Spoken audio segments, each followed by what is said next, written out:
আসসালামু আলাইকুম প্রিয় শিক্ষার্থীবৃন্দ, প্রীতি ও শুভেচ্ছা জানাচ্ছি আমাদের আজকের বাংলা ক্লাসে। আজকে আমরা আলাপ করব রোকেয়া সাখাওয়াত হোসেনের প্রবন্ধ অর্ধাঙ্গী নিয়ে।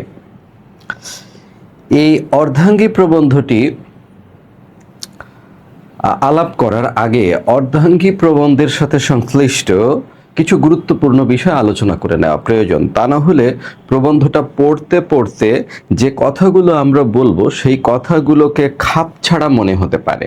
কিছু জরুরি কথা, ফেমিনিজম সম্পর্কে কিছু কথাবার্তা আমাদের এই পড়ার মধ্যে আসবে, সেই পড়াটা যাতে ঠিকঠাক মতো আমরা ভিতরে নিতে পারি সেই কারণে আমি একটু রোকেয়া সাখাওয়াত এবং রোকেয়া সাখাওয়াতের যে সাহিত্য চর্চার সময়টা, এই সময়টায় পৃথিবীব্যাপী যে সমস্ত ইজম খুব ব্যাপকভাবে ব্যবহৃত হতো, সেই পরিপ্রেক্ষিতে ফেমিনিজমটা কি, ফেমিনিজম কিভাবে কাজ করে, ফেমিনিজমে কি থাকে সেটা আমরা একটু আলাপ করে নিব, যাতে আমাদের প্রশ্ন উত্তর এবং রোকেয়ার উত্থাপিত যুক্তিসমূহ, এই যুক্তিসমূহের উৎস কি, যুক্তিসমূহের পরিণতি কি, তিনি কি চাচ্ছেন, এগুলো সুন্দরভাবে যাতে বুঝতে পারি তার জন্য আমাদের একটু বিশেষ আলোচনা, অতিরিক্ত আলোচনা আজকে রয়েছে। তো চলো প্রথমেই আমরা পাঠ্য বইতে দেওয়া রোকেয়া সাখাওয়াত হোসেন সম্পর্কে যে তথ্যটুকু আছে সেই তথ্যের মধ্যে আমাদের জন্য কোনটুকু গুরুত্বপূর্ণ সেগুলো একটু জেনে নেই।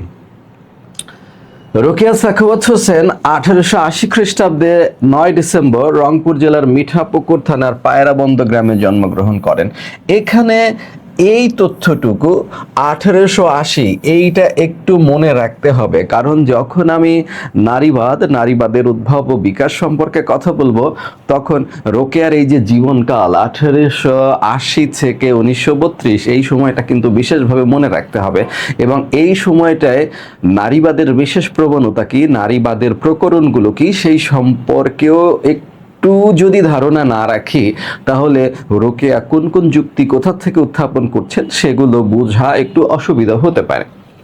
তার পিতৃদত্ত নাম হচ্ছে রোকেয়া খাতুন। দেখো, রোকেয়া সাখাওয়াত হোসেন আমরা কিন্তু সবাই বেগম রোকেয়া, বেগম সুফিয়া কামাল, যে সুফিয়া কামালকে আমরা বেগম সুফিয়া কামাল হিসেবে জানি, রোকেয়া সাখাওয়াত হোসেনকে বেগম রোকেয়া হিসেবে জানি। বেগম রোকেয়া ওনার নাম কোনো সময়ই ছিল না, তার পিতা নাম রেখেছিলেন রোকেয়া খাতুন। আর যে তিনি লেখালেখি করতেন, এই লেখালেখিগুলো ছাপাতেন মিসেস আর এস হোসেন নামে। মিসেস আর এস হোসেন, অর্থাৎ রোকেয়া খাতুন সাখাওয়াত হোসেনের সঙ্গে বিবাহিত জীবন শুরু হওয়ার পর তার নাম হয়েছে রোকেয়া সাখাওয়াত হোসেন। তার নামের সাথে বেগম কখনোই যুক্ত ছিল না, কিন্তু তারপরও তিনি বেগম রোকেয়া নামেই সবচেয়ে বেশি পরিচিত।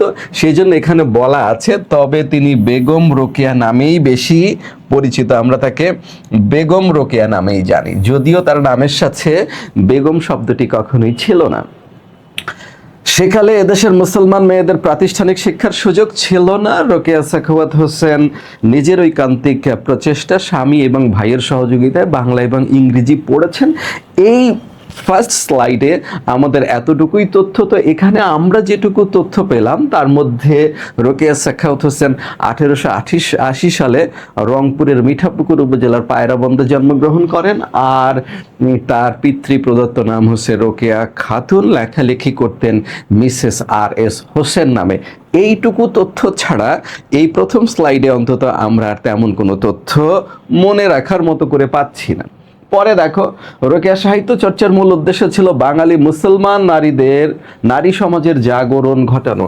একটু লক্ষ্য করতে হবে, নারী সমাজের জাগরণ ঘটানো। কোন সমাজ? বাঙালি মুসলমান সমাজ। তাহলে ওই সময় বাঙালি মুসলমান সমাজ কেমন ছিল যে তাদের জাগাতে হলো, সেই বিষয়ে একটু কথোপকথন আছে আমাদের।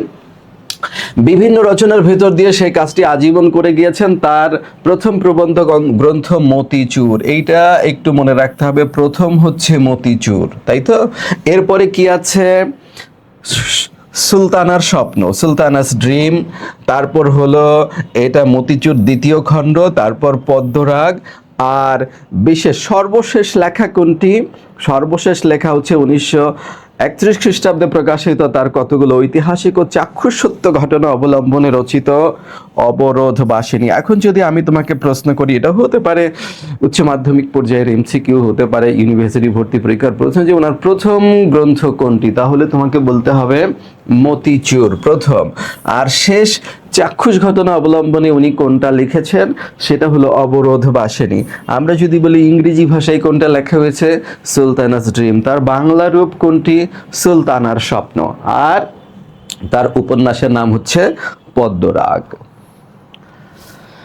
তো তিনি যে লেখালেখি করেন, তিনি যে সাহিত্য চর্চা করেন, প্রবন্ধ লেখেন বিশেষত, সেগুলোর মূল উদ্দেশ্যটা কি? উদ্দেশ্য হলো নারীকে মানসিক দাসত্ব থেকে মুক্ত হয়ে নিজস্ব বিচার বুদ্ধির উপর ভর করে দাঁড়াতে হবে। এটি রোকেয়ার অধিকাংশ রচনার মূল বিষয়। ইভেন আমি এটা বলে রাখি, আমরা যে আজকে অর্ধাঙ্গী পড়তে যাচ্ছি, সেখানেও মানসিক দাসত্বের বর্ণনা দিয়ে এই মানসিক দাসত্বের কারণ, মানসিক দাসত্বর থেকে মুক্তির উপায়, সেগুলোই কিন্তু মূল। মানসিক দাসত্বপূর্ণ অবস্থাটা কেমন, সেটার কারণ কি, সেখান থেকে মুক্তির উপায় কি, এই তিনটা যদি আমরা সুন্দরভাবে বুঝি, আমার মনে হয় না, আমি অন্তত দেখিনি এই বিষয়গুলোর বাইরে প্রশ্ন আসতে। আচ্ছা, বিশেষ উদ্দেশ্যে রচিত বলে তার গদ্যের মধ্যে একটি ঋজু ভঙ্গি লক্ষ্য করা যায়। ঋজু মানে হচ্ছে সহজ সরল। বিশেষ উদ্দেশ্য মানে কি, সাহিত্যিক বিভিন্ন টার্ম ব্যবহার করার থেকে, যে এখানে তিনি চিত্রকল্প কত সুন্দর ব্যবহার করতে পেরেছেন, উপমা কতটা সুন্দর দিয়েছেন, এরকম কোনো ইচ্ছা তার নাই। তার মূল লেখার বৈশিষ্ট্যই হচ্ছে নারীর অবস্থা বর্ণনা করা, নারীর অবস্থার পেছনে, এই যে নারীর অধপতিত অবস্থা, পশ্চাৎপদ অবস্থা, তার পিছনে মূল কারণটি কি, আর এখান থেকে উত্তরণের উপায় কি, এই যে বিশেষ একটা উদ্দেশ্য নিয়ে তিনি লেখেন, সেই কারণে এই বিষয়টা বোঝানোই হচ্ছে তার মূল কথা। সেই কারণে তার লেখালেখির মধ্যে একটা সহজভাবে বক্তব্য উপস্থাপনের বিষয় লক্ষ্য করা যায়।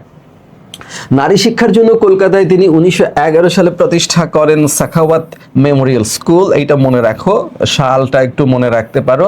এই সাল তুমি ওই যে সাধারণ জ্ঞান অংশে, যেখানে সাহিত্যের বিষয়ক সাধারণ জ্ঞান যেখানে থাকে, সেখানে বাংলাদেশি সাহিত্য, বিশ্ব সাহিত্যের বিভিন্ন অংশ থাকে, সেখানে তুমি এটা মনে রাখতে পারো যে নারী শিক্ষার জন্য কলকাতায় তিনি যে প্রতিষ্ঠানটা সৃষ্টি করেন, সেটার নাম কি এবং কত সালে প্রতিষ্ঠিত। এটার নাম সাখাওয়াত মেমোরিয়াল স্কুল, আর হয় 1911 সালে। সমাজে নারীর অধিকার প্রতিষ্ঠা এবং তাদের মধ্যে সচেতনতা সৃষ্টির লক্ষ্যে তিনি 1916 সালে প্রতিষ্ঠা করে আঞ্জুমানে খাওয়াতিন ইসলাম, মুসলিম নারী জাগরণের অগ্রদূত বলে পরিচিত রোকেয়া সাখাওয়াত হোসেন 1932 সালের 9 ডিসেম্বর কলকাতায় মৃত্যুবরণ করেন। তার মানে 1880 থেকে 1932, এই 52 বছরের জীবনে যে সময়টুকু তিনি লেখালেখিতে দিতে পেরেছেন, সেগুলোর মধ্যে ওনারা বলেছেন যে একটি বিশেষ প্রবণতাই লক্ষ্য করা যায়। আর এই বিশেষ প্রবণতাটি ফুটিয়ে তোলার জন্য ওনার লেখালেখির ধরন হয়েছে খুব সাদা, সরল, সহজ, বাচনভঙ্গি একই রকমের। এরপরে হচ্ছে আমরা যে এই মূল পাঠে যাব, মূল পাঠে যাওয়ার আগে আমি একটু তোমাদের বলে নেই, তোমরা যারা জানো, তুমি যদি মহাভারতের কাহিনীটা একটু ভালো করে দেখো, রামায়ণের কাহিনী ভালো করে দেখো, মুসলমান সমাজে মুহাম্মদ সাল্লাল্লাহু আলাইহি সাল্লামের সময় আরবের ইতিহাসগুলো পড়ো, তাহলে এই রামায়ণ মূল্যায়নের কিন্তু একটা বিশেষ দৃষ্টিকোণ আছে, মহাভারত মূল্যায়নের কিন্তু একটা বিশেষ দৃষ্টিকোণ আছে। তো এবং এই যে ঐতিহাসিক ঘটনাগুলো মূল্যায়নেরও কিন্তু একটা বিশেষ দৃষ্টিকোণ আছে। আমরা এটাকে বলি ফেমিনিস্ট ক্রিটিসিজম, অর্থাৎ যে বিষয়গুলো আমরা ব্যাখ্যা করছি, ওই বিষয়গুলোতে নারীর অবস্থানটা কেমন। ধরো একটা গল্প অথবা একটা কবিতার মধ্যে উপস্থাপিত নারী, একটা উপন্যাসের মধ্যে নারী, কিংবা ধরো এই রোকেয়া সাখাওয়াত হোসেনের অর্ধাঙ্গী প্রবন্ধের মধ্যে নারীকে যেভাবে উপস্থাপন করা হয়েছে, এখানে বিচার বিশ্লেষণের বিষয় হচ্ছে যে সময়টা উপস্থাপন করা হয়েছে, এই সময়ে ওই সমাজে নারীর অবস্থানটা কেমন ছিল, পারিবারিক কাঠামোতে তার ভূমিকা কি, সিদ্ধান্ত গ্রহণে তার কি পদক্ষেপ নারী নিতে পেরেছে, পেরেছে? সে কি কোনো সিদ্ধান্ত নিতে পেরেছে, নাকি পুরুষের সিদ্ধান্তটাই সে বাস্তবায়ন করছে?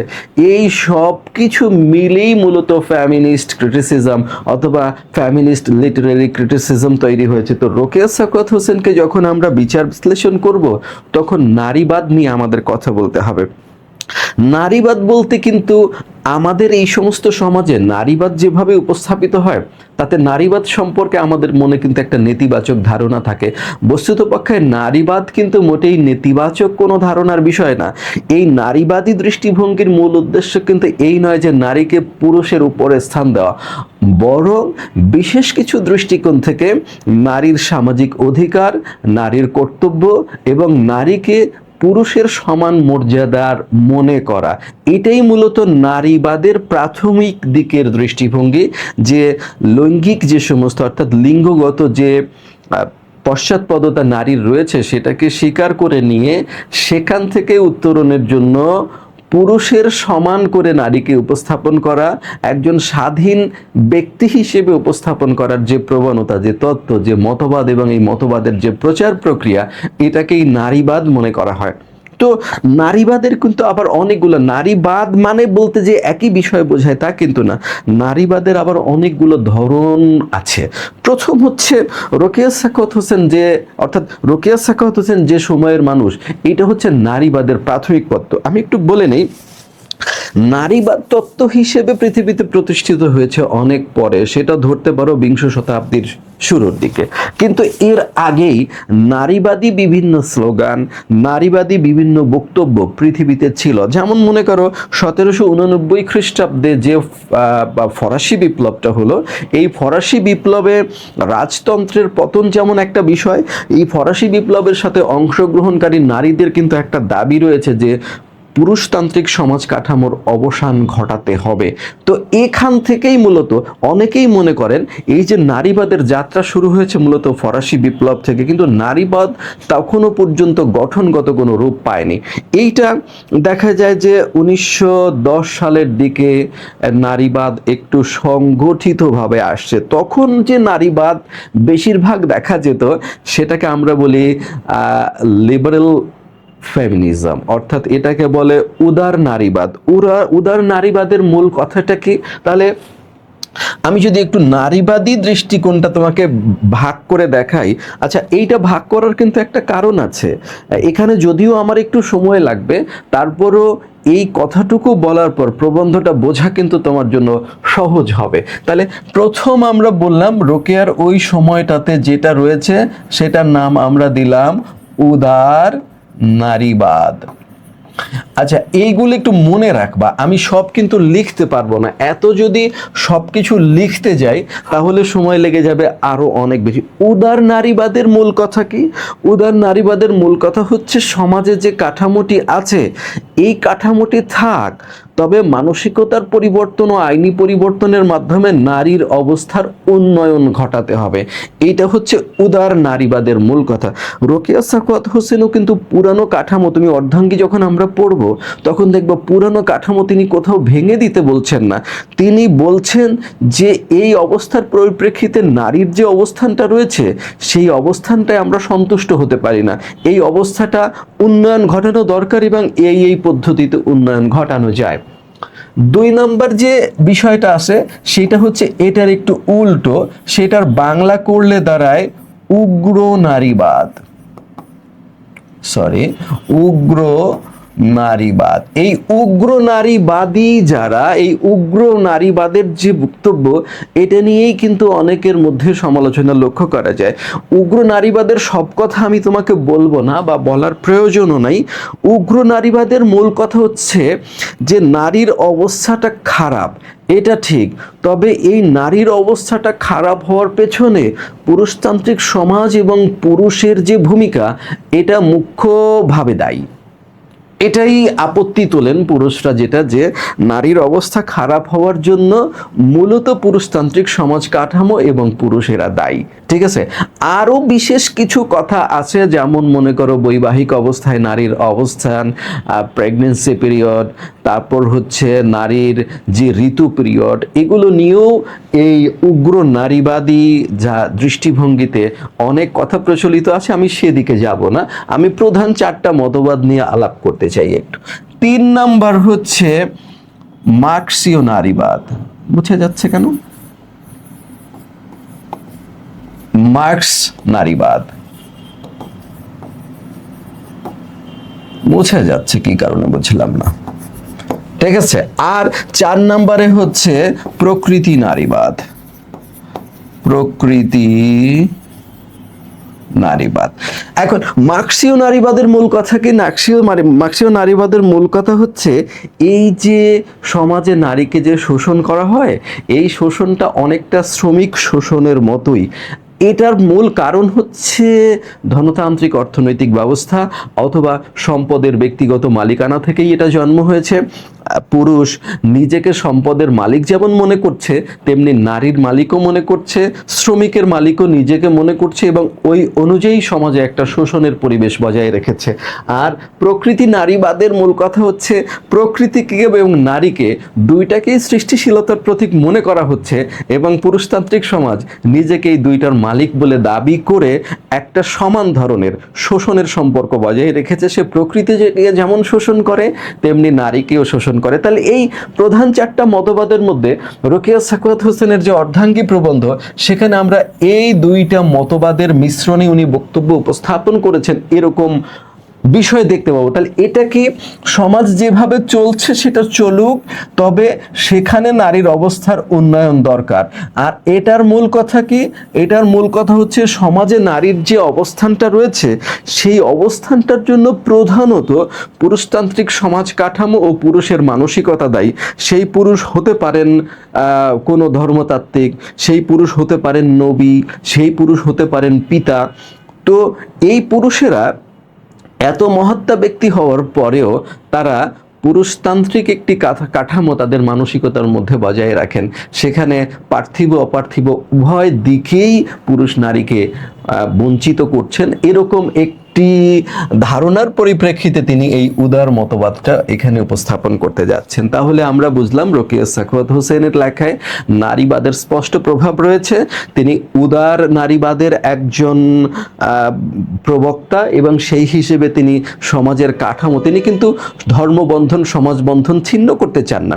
এগুলোকে বজায় রেখেই সমাজে শিক্ষার বিস্তার, মানসিকতার পরিবর্তনের মাধ্যমে, আইনের সংস্কারের মাধ্যমে তিনি নারীর অবস্থা পরিবর্তন ঘটাতে চান।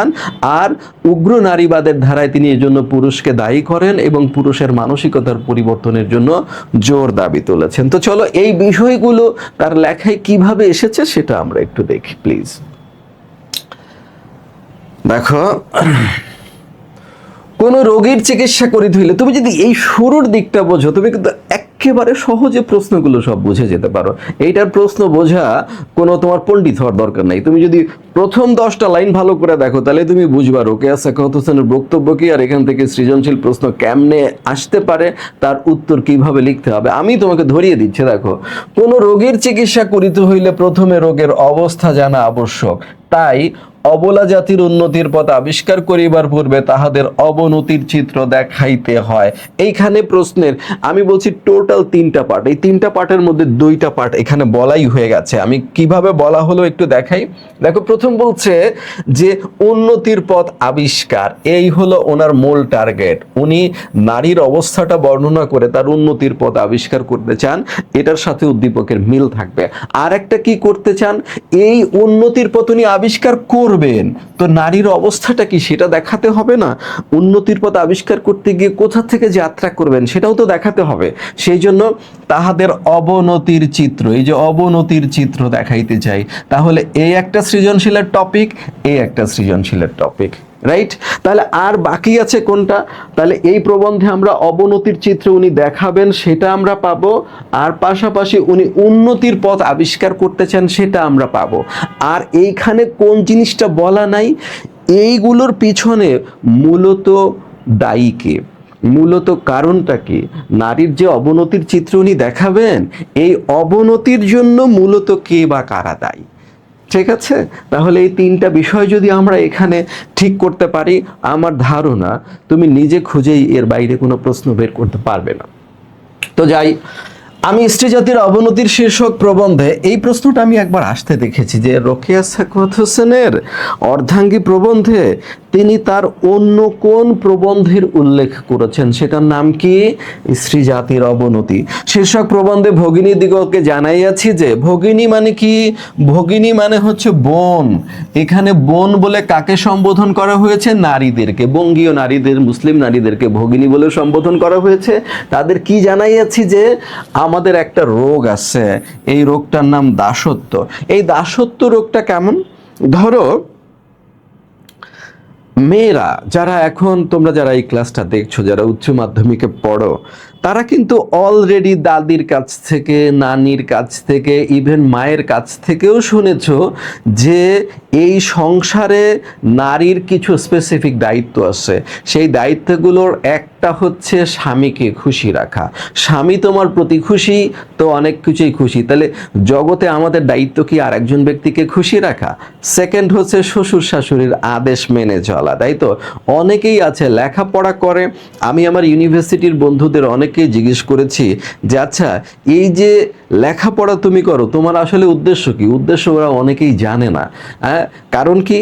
তারা হচ্ছে লেখাপড়া করে এই জন্য যে তারা ভালো একটি সাংসারিক জীবন পার করবে, এবং সেখানে ছেলেবেলেদের যদি ভালো লেখাপড়া করে, বিশ্ববিদ্যালয়ে লেখাপড়া করেছে, সন্তানদেরকে ভালো মানুষ করতে পারবে, কিন্তু নিজের পায়ে দাঁড়াবে, নিজেই পরিবারটা হ্যান্ডেল করবে, এরকম কোনো মানসিকতা নেই।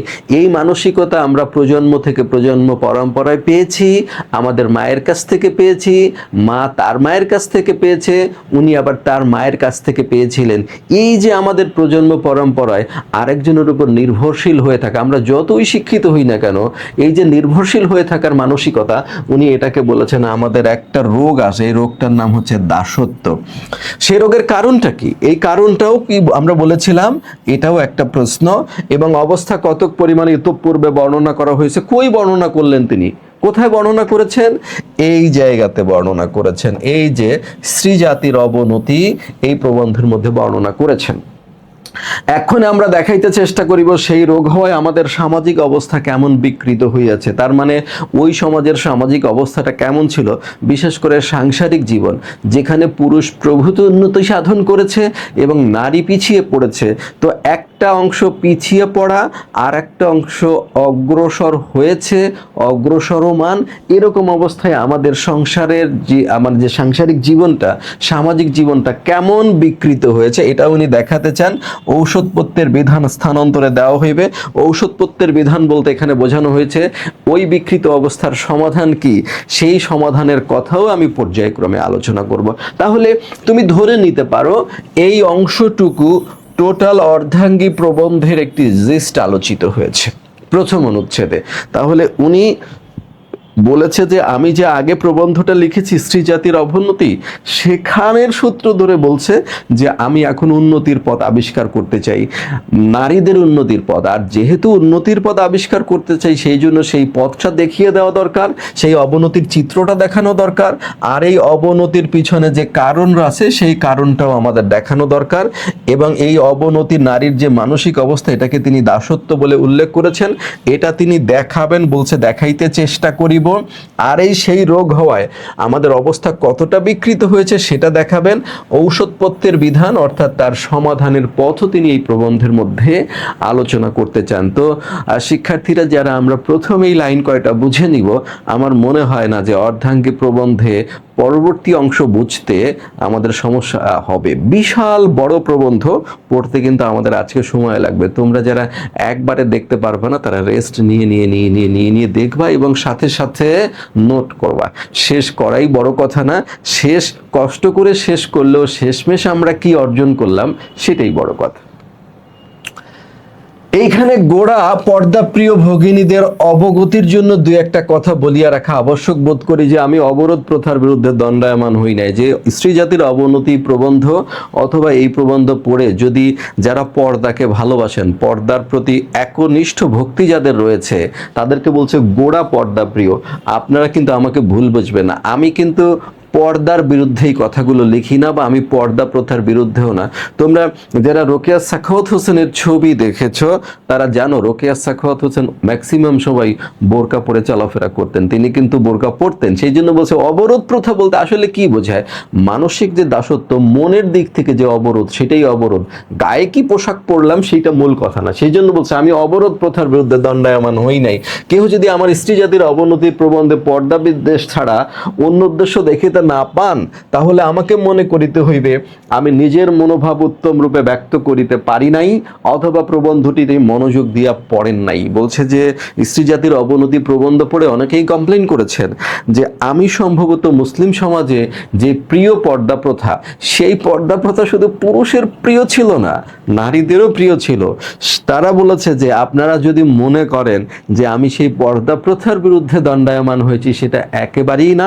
আপনারা যদি আমার স্ত্রী জাতির অবনতি প্রবন্ধটা পড়ে মনে করেন যে আমি আসলে অবরোধ প্রথার বিরুদ্ধে দণ্ডায়মান হয়েছে, তাহলে আমি কথা বলতে বাধ্য হব যে আমি আমার মনোভাব বোঝাতে পারিনি, অথবা আপনি প্রবন্ধটি মনোযোগ দিয়ে পড়েননি। সে প্রবন্ধে প্রায় সমগ্র নারী জাতির উল্লেখ আছে। প্রায় সমগ্র নারী জাতি কি, যে আমি শুধু তো মুসলিম নারী নিয়ে ওই প্রবন্ধটার মধ্যে কথা বলিনি, আমি ওই প্রবন্ধের মধ্যে সকল পৃথিবীর সকল নারীকে নিয়ে কথা বলছি। স্ত্রী জাতির অবনতি, স্ত্রী জাতি বলতে কি শুধু মুসলিম স্ত্রী জাতি বোঝায়? সকল স্ত্রী বোঝায়। তো সেই ক্ষেত্রে আমি ওই প্রবন্ধের মধ্যে সকল নারীদের নিয়ে কথা বলেছি। সকল সমাজের মহিলারাই কি অবরোধে বন্দিনী থাকেন, অথবা তাহারা পর্দানশীল নহেন বলিয়া কি আমি তাহাদিগাকে সম্পূর্ণ উন্নত বলিয়াছি? আমি মানসিক দাসত্বের আলোচনা করেছে যে দেখেন ব্রিটেনে যে সমস্ত নারীরা আছে, হিন্দু সমাজে যে সমস্ত নারীরা আছেন, ওনারাও তো পর্দায় থাকেন না, ওনারাও তো পোশাক পরিচ্ছদে মুসলিম সমাজে যে বাধ্যবাধকতা আছে অথবা বাধ্যবাধকতা তৈরি করা হয়েছে সেটা তো ওনারা মানেন না। তাই বলে কি আমি বলেছি যে ব্রিটেনের নারীরা উন্নত, হিন্দু নারীরা সব উন্নত, শুধু মুসলমান নারীরাই পিছিয়ে পড়েছে? আমি তো সেই কথা বলিনি। তো আপনারা যদি মনে করেন যে আমি এই আমার স্ত্রী জাতির অবনতি প্রবন্ধে পর্দা প্রথার বিরুদ্ধে দণ্ডায়মান হয়েছি, তাহলে আমার মনে হয় আপনাদের ধারণাটি ঠিক নয়। এবার বলছে কোনো একটা নতুন কাজ করিতে গেলে সমাজ প্রথমে গোলযোগ উপস্থিত করে, পরে সেই নতুন চাল চলন সহিয়া নেয়। যে আমি যখন এই নারীবাদের কথাবার্তা বলতে শুরু করলাম সমাজে, তখন সমাজ নড়ে চড়ে বসেছে। কিন্তু আপনারা দেখবেন একটা সময় মনে করা হতো পৃথিবী হচ্ছে চৌকোনাকার, তখন যখন বলল যে পৃথিবী গোলাকার, তখন কিন্তু সমাজ একটা ধাক্কা খেয়েছে। তারপর পৃথিবী যে এরকম শূন্যে ভেসে আছে সেরকম ধারণা অনেকেরই ছিল না। ইভেন ধারণা করা হতো পৃথিবী স্থির আছে এবং সূর্য সেখানে আলো দিচ্ছে।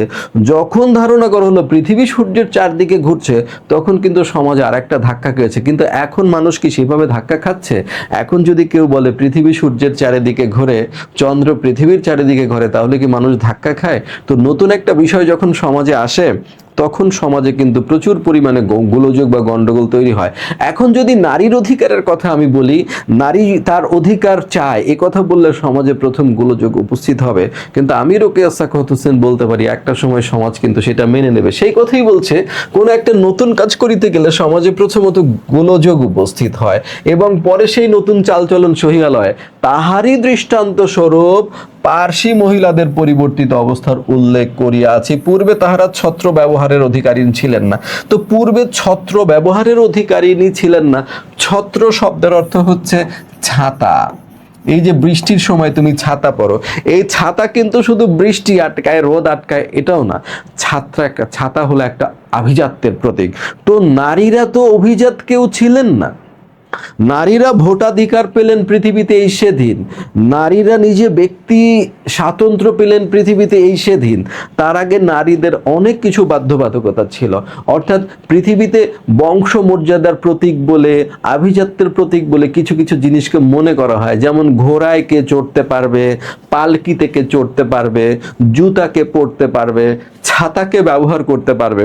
তো নারী যেহেতু অধঃপতিত, সেই কারণে পার্সিয়ান মহিলাদের কিন্তু এই ছাতা ব্যবহার অধিকার ছিল না এবং সেখানে নারীর অধিকার বিষয়ে আরো অনেক বাড়াবাড়ি হয়েছে। তারপরে তো পৃথিবী ধ্বংস হয় না, সেই জন্য বলছে তারপর তাহাদের বাড়াবাড়িটা সীমা লঙ্ঘন করিয়াছে, তবু তো পৃথিবী ধ্বংস হয় নাই। হয়েছে নারীর অধিকার নিয়ে সেখানে অনেক কথাবার্তা হয়েছে। তো পৃথিবী তো ধ্বংস হয়ে যায় নাই। এখন পার্সি মহিলাদের পর্দা মোচন হয়েছে সত্য, কিন্তু মানসিক দাসত্ব মোচন হয়েছে কি? যদি আপনি ধরেন আমি পর্দার বিরুদ্ধে নেমেছি, তাহলে তো পার্সিয়ান মহিলারা এখন পর্দা মানছেন না, মানছেন তো নাই, বরং আরো বাড়াবাড়ি করছেন, বিলেতি রমণীদের মতো পোশাক পরছেন। তো সেই ক্ষেত্রে পৃথিবী তো ধ্বংস হয় নাই। তা আমি কি বলেছি কখনো এই ব্রিটেনের মতো পাশ্চাত্যের মতো পোশাক পরেছেন বলে পার্সি রমণীগণ মানসিক দাসত্ব মুক্ত হয়েছেন? সেটা কিন্তু আমি বলি নাই। তার মানে হলো পোশাক বলাটা আমার উদ্দেশ্য না, আমার বলার উদ্দেশ্য হচ্ছে মানসিক দিক থেকে তিনি মুক্ত হয়েছেন কিনা। আজকে যে এনারা পর্দা ছাড়লেন কেন? আগে যে পর্দাটা ধরেছিলেন কেন? সেইখানেই লুকিয়ে আছে যে তাদের মানসিক দাসত্ব মুক্ত হয়েছে কি হয় না। সেই জন্য বলছে অবশ্যই হয় নাই। তাদের পর্দা মোচন হয়েছে কি? তাদের দাসত্ব মোচন হয়েছে কি? অবশ্যই হয় নাই। কেন অবশ্যই হয় নাই, এই কথা কেন বলছে অবশ্যই হয় নাই? আর ওই যে পর্দা ছাড়িয়াছেন, তাহা দ্বারা তাহাদের স্বকীয় বুদ্ধি বিবেচনার তো পরিচয় পাওয়া যায় না, যে নিজেরা পর্দা ছাড়েন নাই। স্বামী যখন তাদেরকে পর্দার মধ্যে রেখে ভালো বোধ করতেন, তখন তিনি স্বামীকে খুশি করার জন্য পর্দার মধ্যেই থাকতেন। এখন স্বামী ব্রিটেনে পড়তে গিয়ে মেয়েদের ছোট জামা কাপড়ে দেখে স্বামীর ভালো লাগছে, তাই তার মনে হয়েছে নিজের স্ত্রীকেও ছোট জামা কাপড়ে নেওয়া দরকার, তাই স্ত্রীর পর্দা বের করে তাকে ছোট জামা কাপড় দিয়েছে, সে এখন সেটাই পরে। তো স্বামীর ইচ্ছায় পর্দা করতো, স্বামীর ইচ্ছায় পর্দা ছেড়েছে। এটা দিয়ে নারীর স্বকীয় চিন্তা চেতনার বুদ্ধি বিবেচনার কি কোনো প্রমাণ আসলে পাওয়া যায়? যায় না। সেই কথাটাই উনি ক্লিয়ার করে বলছেন। পার্সি পুরুষগণ অন্ধভাবে বিলেতি সভ্যতার অনুকরণ করিতে যাইয়া স্ত্রীদিগকে পর্দার বাহিরে আনিয়া আছেন, ইহাতে অবলাদের জীবনী শক্তির তো কোনো পরিচয় পাওয়া যায় না। যে পার্সি মহিলারা একটা সময় পর্দার মধ্যে থাকতো, এখন জামাই গেছে, তার হাজব্যান্ড গেছে পাশ্চাত্যে গিয়ে বিলেতি সভ্যতার অনুকরণে তাকে এখন পর্দা প্রথার বাইরে এনেছেন। তো এটা কি নারী স্বেচ্ছায় এসেছে? নারী কি তার অর্থনৈতিক মুক্তির জন্য এসেছে? নারী কি তার সাংস্কৃতিক অধিকারের জন্য এসেছে? না। আগে সে পর্দা করতো স্বামীর খুশির জন্য, এখন সে পর্দা ছেড়েছে স্বামীর খুশির জন্য। সেই জন্য বলছে তাহাতে তারা যে জড় পদার্থ, সেই জড় পদার্থই আছেন। পুরুষ যখন তাহাদিগকে অন্তঃপুরে রাখিতেন, তখন তাহারা সেইখানে থাকিতেন। আবার পুরুষ যখন তাহাদের নাকের দড়ি ধরিয়া, নাকের দড়ি মানে কি? নিয়ন্ত্রণ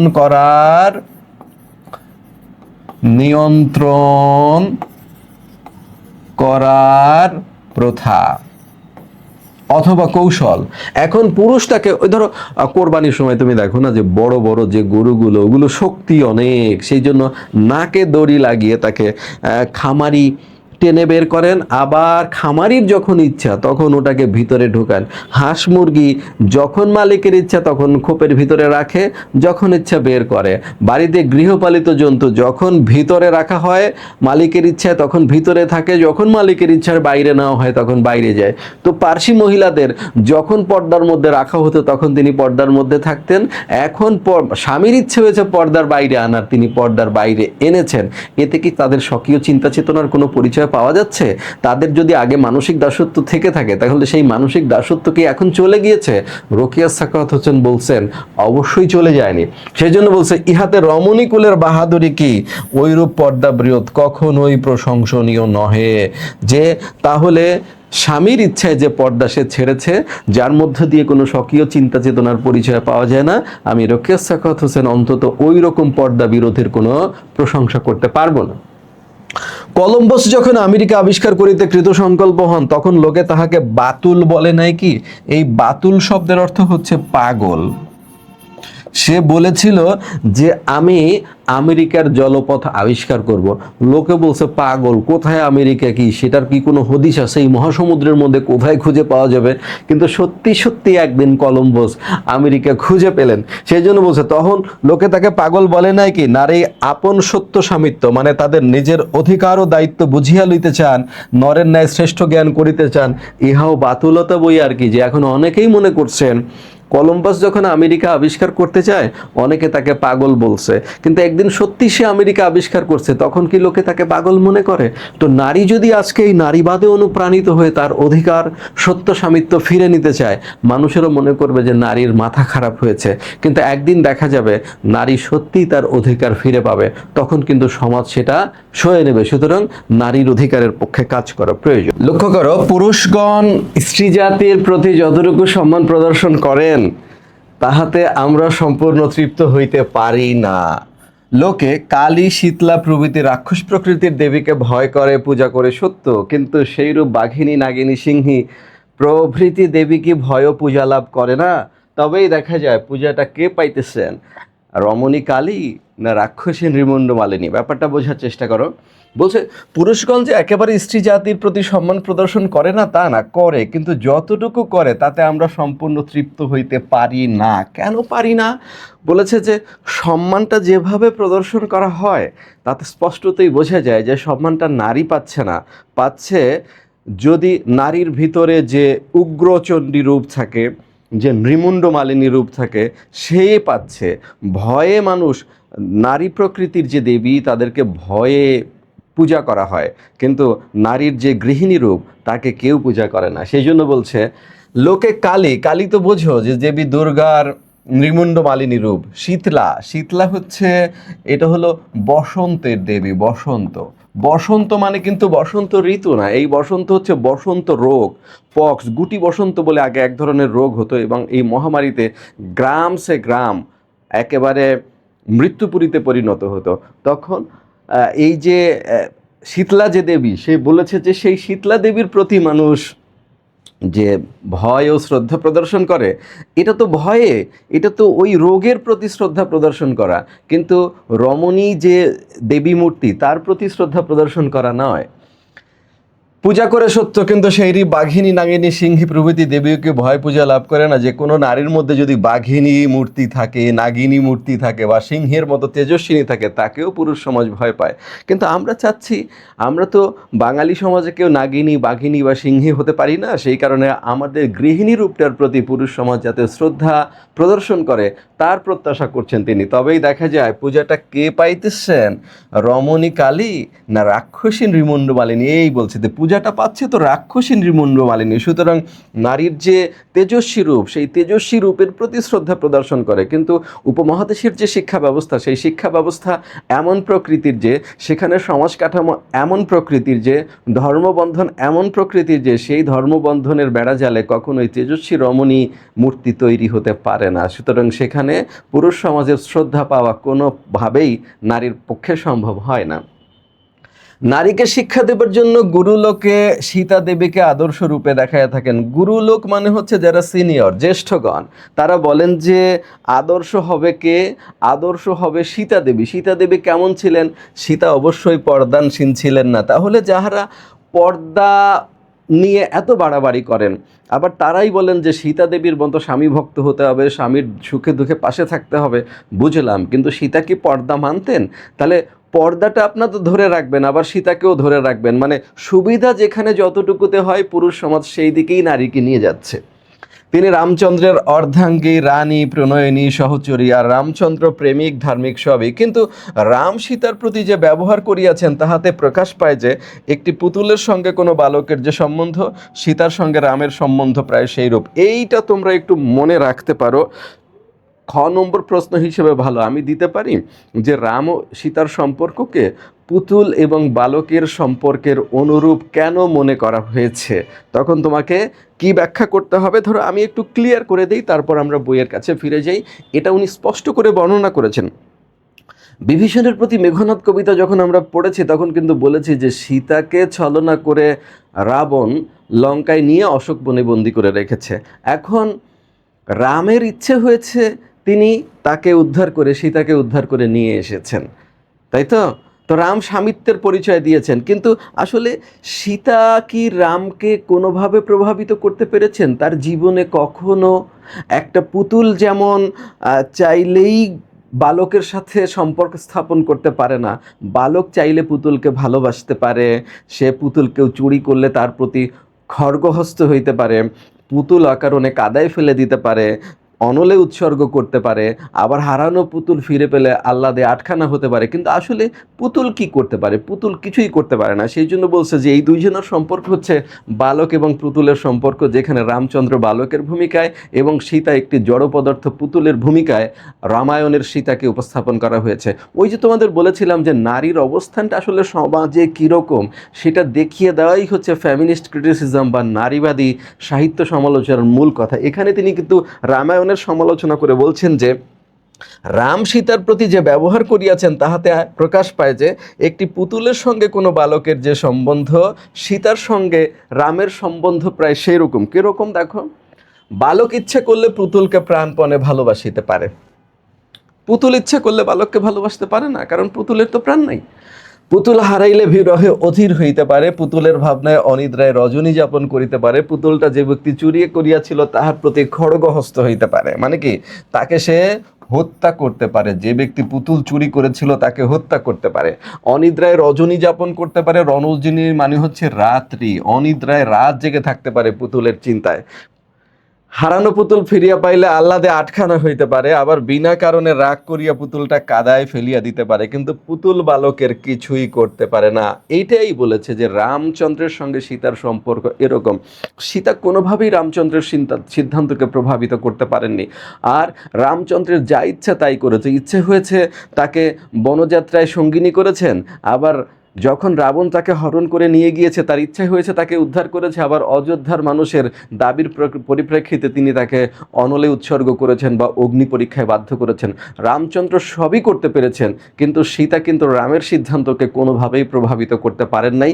এই যে রিলেশন, যেটা গুরু লোকে আমাদের শিক্ষা দেওয়ার জন্য দেখায়, সেটা রোকেয়া সাখাওয়াত হোসেন কোনোভাবেই মানতে পারেননি। কিন্তু পুতুল বালকের কিছুই করিতে পারে না, কারণ হস্তপদ থাকা সত্ত্বেও পুত্তলিকা অচেতন পদার্থ, সুতরাং সীতাকে অচেতন পদার্থের সাথে তুলনা করা হয়েছে। বালক তাহার পুতুল স্বেচ্ছায় অনলে উৎসর্গ করিতে পারে। এই যে অনলে উৎসর্গ করা মানে কি, সীতাকে অযোধ্যার লোকের দাবির পরিপ্রেক্ষিতে যেহেতু রাবণ তাকে তুলে নিয়ে গেছে, নিশ্চয়ই তাকে অসতী করেছে, আর অসতীর জায়গা তো অযোধ্যার মতো পবিত্র জায়গায় হতে পারে না। সেই কারণে যখন বলেছে তিনি অসতী হননি, তার জন্য কি অগ্নি পরীক্ষা দিতে হবে, সেই অগ্নি পরীক্ষায় রামচন্দ্র রাজি হয়েছেন। রামচন্দ্র তো ঈশ্বর ছিলেন, তিনি তো জানতেন সীতা সতী না অসতী, কিন্তু অযোধ্যার মানুষের দাবির মুখে তারপরেও তিনি কিন্তু সেই দাবি মেনে নিয়েছেন। সেই জন্য তার ইচ্ছে হয়েছে উদ্ধার করেছেন, তার ইচ্ছে হয়েছে তাকে অনলে উৎসর্গ করেছেন। পুতুল পুড়িয়া গেল দেখিয়া ভূমি লুটাইয়া ধূলি ধূসরিত হইয়া উচ্চ স্বরে কাঁদিতে পারে। অর্থাৎ তার ভালোবাসতে ইচ্ছে হলে ভালোবাসতে পারে, তার বিসর্জন দিতে ইচ্ছে হলে বিসর্জন দিতে পারে, কিন্তু পুতুল বালকের সিদ্ধান্তে, বালকের জীবনে কোনো প্রভাব বিস্তার করতে পারে না। সুতরাং এই জাতীয় সম্পর্কের কথা যদি গুরু লোকে বলে যে রাম এবং সীতার সম্পর্কের মতো হওয়া উচিত স্বামী এবং স্ত্রীর সম্পর্ক, রোকেয়া সাখাওয়াত হোসেন সেটাকে কোনোভাবেই মানতে পারছেন না। রামচন্দ্র স্বামিত্বের 16 আনা পরিচয় দিয়েছেন। স্বামিত্ব শব্দের অর্থ এখানে বলা হচ্ছে প্রভুত্ব। রামচন্দ্র প্রভুত্বের পরিচয় দিয়েছেন, যে তিনি যে প্রভু ছিলেন তার 16 আনা পরিচয় দিয়েছেন। কিন্তু কেবল প্রভু রামের সহিত বনযাত্রায় প্রকাশ করিয়া দেখাইয়াছেন তাহারও ইচ্ছা শক্তি আছে। রাম বেচারা অবোধ বালক, সীতার অনুভব শক্তি আছে ইহা তিনি বুঝিতে চাহেন নাই, কেননা বুঝিয়া কার্য করিতে গেলে স্বামিত্বটা খেয়াল করতে হবে। স্বামিত্বটা পূর্ণ মাত্রায় খাটানো যাইতো না। যে সীতার যে একটা হৃদয় আছে, নারীরও যে অনুভব শক্তি আছে, নারীর যে ভালোবাসার প্রবল আকাঙ্ক্ষা রয়েছে, সেই বিষয়টা তিনি বুঝতে চান না। যদি বুঝতেন তাহলে অযোধ্যার মানুষের পরিপ্রেক্ষিতে অবিশ্বাস করতেন না, তিনি অযোধ্যার মানুষের দাবির প্রেক্ষিতে তিনি তাকে অবিশ্বাস করতেন না, অনলে উৎসর্গ করতেন না। সেটাই বলছে যে তিনি যে প্রভু, তার আচরণে সবসময় সেটা প্রকাশ পেয়েছে। সীতা যে দাসী, সেভাবেই তিনি সীতাকে দেখেছেন। সীতার অনুভব শক্তি কিংবা সীতার যে ভালোবাসার ক্ষমতা ও গভীরতা, সেটাকে সে কখনো শ্রদ্ধার নজরে দেখেনি। সীতার অমন্য পবিত্র হৃদয়খানি অবিশ্বাসের পদাঘাতে দলিত চূর্ণ করিতে পারা যাইত না। আচ্ছা, দেশকালের নিয়ম অনুসারে কবির ভাষায় সুর মিলায় না হয় আমরা মানিয়া লই যে আমরা স্বামীর দাসী নহি অর্ধাঙ্গী, আমরা তাহাদের গৃহে গৃহিণী, মরণে না অন্তত তাহাদের চাকুরি উপলক্ষে যথাযথ অনুগামিনী, সুখ দুঃখের সমভাগিনী, ছায়াতুল্য সহচরী ইত্যাদি। এখন বলছে যে আচ্ছা ধরলাম গুরু লোকে আমাকে বলেছে সীতার মতো হয়, আচ্ছা হয়ে গেলাম সীতার মতো, তাহলে কি সীতা রামের সাথে গিয়েছে, কিন্তু আমাদের মতো অর্ধাঙ্গী নিয়ে পুরুষ সমাজ যে কতটা নাকাল হয়েছে, এই সমাজে ভারতীয় সমাজে, সেটার চিত্র আমার এখন দেখানো প্রয়োজন। আমরা কিন্তু পুরুষকে যথেষ্ট সাহায্য সহযোগিতা করতে পারি না, কারণ হচ্ছে পুরুষদের যে বিদ্যা, পুরুষদের যে অভিজ্ঞতা, পুরুষদের যে সমাজ দর্শন, তার সঙ্গে নারী একেবারেই পরিচিত নয়। তার জীবনটা হচ্ছে গৃহের চার দেয়ালের মধ্যে বন্দী। তো সে মানুষ পুরুষের সুখ দুঃখে কীভাবে অংশগ্রহণ করতে পারে, তার একটু বাস্তব চিত্র দেখাচ্ছে, দেখো। কিন্তু কলিযুগে আমাদের ন্যায়, কলিযুগ মানে কি? কলিযুগ মানে হচ্ছে শেষ যুগ, শেষ যুগ। হিন্দু ধর্মে যুগ হচ্ছে চারটা: সত্য, ত্রেতা, দাপর এবং কলি। কলি মানে হচ্ছে লাস্ট জমানা। লাস্ট জমানায় আমাদের মতো এই যখন বিজ্ঞানের প্রভূত উন্নতি সাধিত হয়েছে, যখন সবাই আধুনিক চিন্তা চেতনার মধ্যে আছে, সেই পশ্চাৎপদ ধারণা, সেই সমস্ত পৌরাণিক গণ্ডি বেরিয়ে মানুষ যখন আধুনিক জীবনযাপন করছেন, তখন আধুনিক জীবনের সাথে যদি শুধু পুরুষ পরিচিত হয়, নারী যদি তার সঙ্গে পরিচিত না থাকে, তাহলে কেমন একটি বিকলাঙ্গ সংসার জীবন তৈরি হতে পারে তার একটি এক্সাম্পল দিয়েছেন, দেখো। কলিযুগে কিন্তু, কলিযুগে আমাদের ন্যায় অর্ধাঙ্গী লইয়া পুরুষগণ কিরূপ বিকলাঙ্গ হইয়াছেন, তার কি কেহ একটু চিন্তা চক্ষে দেখিয়াছেন? যেটা চোখ দিয়ে দেখা যাবে না। কিভাবে দেখতে হবে? চিন্তা চক্ষে, চিন্তার চোখ দিয়ে দেখতে হবে। আক্ষেপের অথবা প্রভুদের সৌভাগ্য বিষয় যে আমি চিত্রকর্ণহীন, অথবা নারীরূপ অর্ধাঙ্গ লইয়া তাদের কেমন অপরূপ মূর্তি হইয়াছে, তাহা একটা আঁকিয়া দেখাইতাম। প্রভু মধ্যে এখানে পুরুষ বোঝানো হয়েছে, যে পুরুষরা নারীদের নিয়ে, অর্থাৎ তাদের স্ত্রীকে নিয়ে কেমন বিকলাঙ্গ সংসার জীবন যাপন করছেন। আমি যদি চিত্রকর হতাম, ছবি আঁকতে পারতাম, তাহলে একটু ছবি এঁকে দেখাতাম যে তারা কেমন একটি বিকলাঙ্গ সাংসারিক জীবন পার করছেন। কেন? তাদের দক্ষতা এবং যোগ্যতার তুলনায় নারীর দক্ষতা এবং যোগ্যতা অনেক পিছিয়ে আছে। সেই জন্য বলছে শুক্লকেশ বুদ্ধিমানগণ। শুক্লকেশ মানে হচ্ছে পাকা চুল, পাকা চুল বুদ্ধিমান।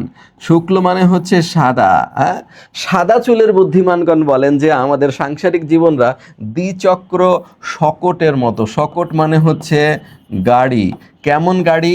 দ্বিচক্র শকট, দুই চাকাযুক্ত, দুই চাকাযুক্ত, দুই চাকাযুক্ত গাড়ি। আমাদের সাংসারিক জীবনটা কেমন? দুই চাকাযুক্ত গাড়ির ন্যায়। এই শকটের এক চক্র পতি, অপরটি হচ্ছে পত্নী। তাই ইংরেজি ভাষায় কথায় কথায় স্ত্রীকে অংশিনী, পার্টনার, উত্তমার্ধ, বেটার হাফ ইত্যাদি বলে। জীবনের কর্তব্য অতি গুরুতর, সহজ নয়।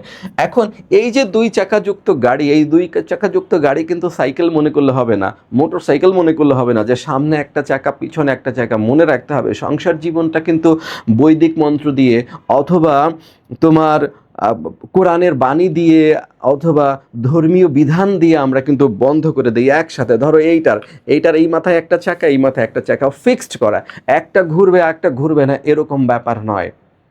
ঠেলা গাড়ির মতো অনেকটা। ঠেলা গাড়ি তো এখন বেয়ারিং দেওয়া, একটা ঘুরলেও আর একটা এরকম ঘুরে আসতে পারে, কিন্তু এখানে দেখা যাবে পুরুষ এক পাশের চাকা একটা ঘুরি দেবে, নারী হিসেবে অপর পাশের চাকা একটা ঘুরি দেবে, এরকম দণ্ডের সাথে ফিক্সড করা। এই দণ্ডটাকে তুমি ধর্মীয় বিধান মনে করতে পারো। সেই জন্য বলেছে দুই চাকাযুক্ত গাড়ির মতো হচ্ছে আমাদের সাংসারিক জীবনটা, যার এক চাকা হচ্ছে নারী, আরেক চাকা হচ্ছে পুরুষ। এটা দিয়ে উনি কি বোঝাতে চান সেইটা বুঝতে পারলেই তুমি বুঝবা যে এইটা ওই সামনে পিছনে চাকার মতো নয়। জীবনের কর্তব্য অতি গুরুতর, এটা আবার এক্সপ্লেইন আসছে একটু পরে। সুকঠিন গার্হস্থ্য ব্যাপার, সুশৃঙ্খলে কে পারে চালাতে। গার্হস্থ্য মানে হচ্ছে কি? গার্হস্থ্য মানে এখানে তুমি ধরতে পারো সংসার কর্ম, সংসার কর্ম। সুকঠিন গার্হস্থ্য ব্যাপার সুশৃঙ্খলে কে পারে চালাতে। রাজ্য শাসনের রীতিনীতি সূক্ষ্মভাবে রয়েছে এতে, অর্থাৎ রাজ্য পরিচালনা করতে যত জ্ঞান দরকার, যত দক্ষতা দরকার, একটা সংসার সুন্দরভাবে চালানোর জন্য অত দক্ষতা দরকার। কারণ রাজ্য শাসনের রীতিনীতি যা আছে তা সূক্ষ্মভাবে একটা সাংসারিক জীবনের মধ্যে দেওয়া আছে। সেই জন্য বলছে এটা চালানো কিন্তু এত সহজ নয়। বোধ হয় এই গার্হস্থ্য ব্যাপারটাকে মস্তক, গার্হস্থ্য ব্যাপারটা কি? তাহলে এখানে মস্তক রূপ কল্পনা করিয়া শাস্ত্রকারগণ, শাস্ত্রকার কারা? শাস্ত্রকারা ধর্মগ্রন্থ প্রণেতাগণ, ধর্মগ্রন্থ প্রণেতা, ধর্মগ্রন্থ প্রণেতাগণ। এরা কি করেছেন? পতি ও পত্নীকে তাহার অঙ্গস্বরূপ বলিয়াছেন। বলছে যে মস্তক হচ্ছে সংসার, আর ওই মস্তক, এই ধরো এই মস্তক, মস্তক হচ্ছে সংসার, আর এই অঙ্গ হচ্ছে পতি এবং পত্নী। বাম পাশটা হিসেবে ওনারা নারীকে কল্পনা করেছেন, ডান পাশটা হিসেবে ওনারা পুরুষকে কল্পনা করেছেন। তবে দেখা যাক বর্তমান যুগে সমাজের মূর্তিটা কেমন। বলছে তাহলে মস্তকের অবস্থা কি একটু দেখাই। মনে করুন কোন স্থানের পূর্ব দিকে একটি বৃহৎ দর্পণ আছে। দর্পণ শব্দের অর্থ হলো আয়না।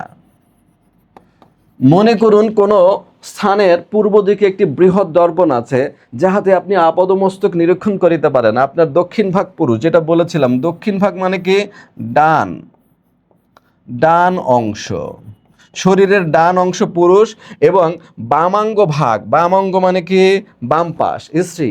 এই দর্পণের সম্মুখে দাঁড়ায় দেখুন। বলছে যে ধরেন আপনার এই যে মস্তক, এটি হচ্ছে আপনার সংসার, উপরে আছে, আর এই সংসার কে বহন করেছে? ডান পাশে আছে পুরুষ, বাম পাশে আর নারী। এই দুইজন মিলে এই বডিটা, এই বডিটার উপরে যেটা আমরা পালন করছি, ধরে আছি, সেটা হচ্ছে সংসার। এখন চলেন, যদি এই উপমহাদেশের সমাজের মতো, সমাজ ব্যবস্থার মতো পুরুষের দক্ষতা এবং যোগ্যতা যদি বেশি হয়, নারীর দক্ষতা এবং যোগ্যতা যদি কম হয়, তাহলে সংসারের প্রকৃত চেহারাটা কতটা বিকলাঙ্গ হতে পারে সেটা একটু দেখিয়ে দিই। আপনার দক্ষিণ বাহু দীর্ঘ। বলছে যেহেতু আমি বলেছি ডান পাশ পুরুষ, তাহলে ডান পাশ পুরুষের দক্ষতা এবং যোগ্যতা বেশি, সেই জন্য বলছে দক্ষিণ বাহু অর্থাৎ এই হাত, এটা কত? এটা হচ্ছে 30 ইঞ্চি।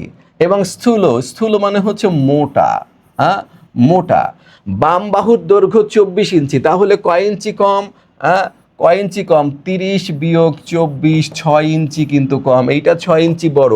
তাহলে আমার এই ডান হাতের তুলনায় বাম হাত যদি 6 ইঞ্চি ছোট হয়, এবং এইটা যদি স্থূল হয়, এটা যদি ক্ষীণ হয়, এটা যদি তোমার অতিশয় ক্ষীণ বা চিকন হয়, তাহলে আমাকে কি সুস্থ মানুষের মতো দেখা যাবে? এই কিন্তু অসঙ্গতি কিন্তু শুরু হয়ে গেল। এবার বলেছে দক্ষিণ চরণ দৈর্ঘ্যে 12 ইঞ্চি, বাম চরণ অতিশয় ক্ষুদ্র। এবার বলছে পায়ের কথা, হাতের বিকলাঙ্গ অবস্থা দেখিয়েছে।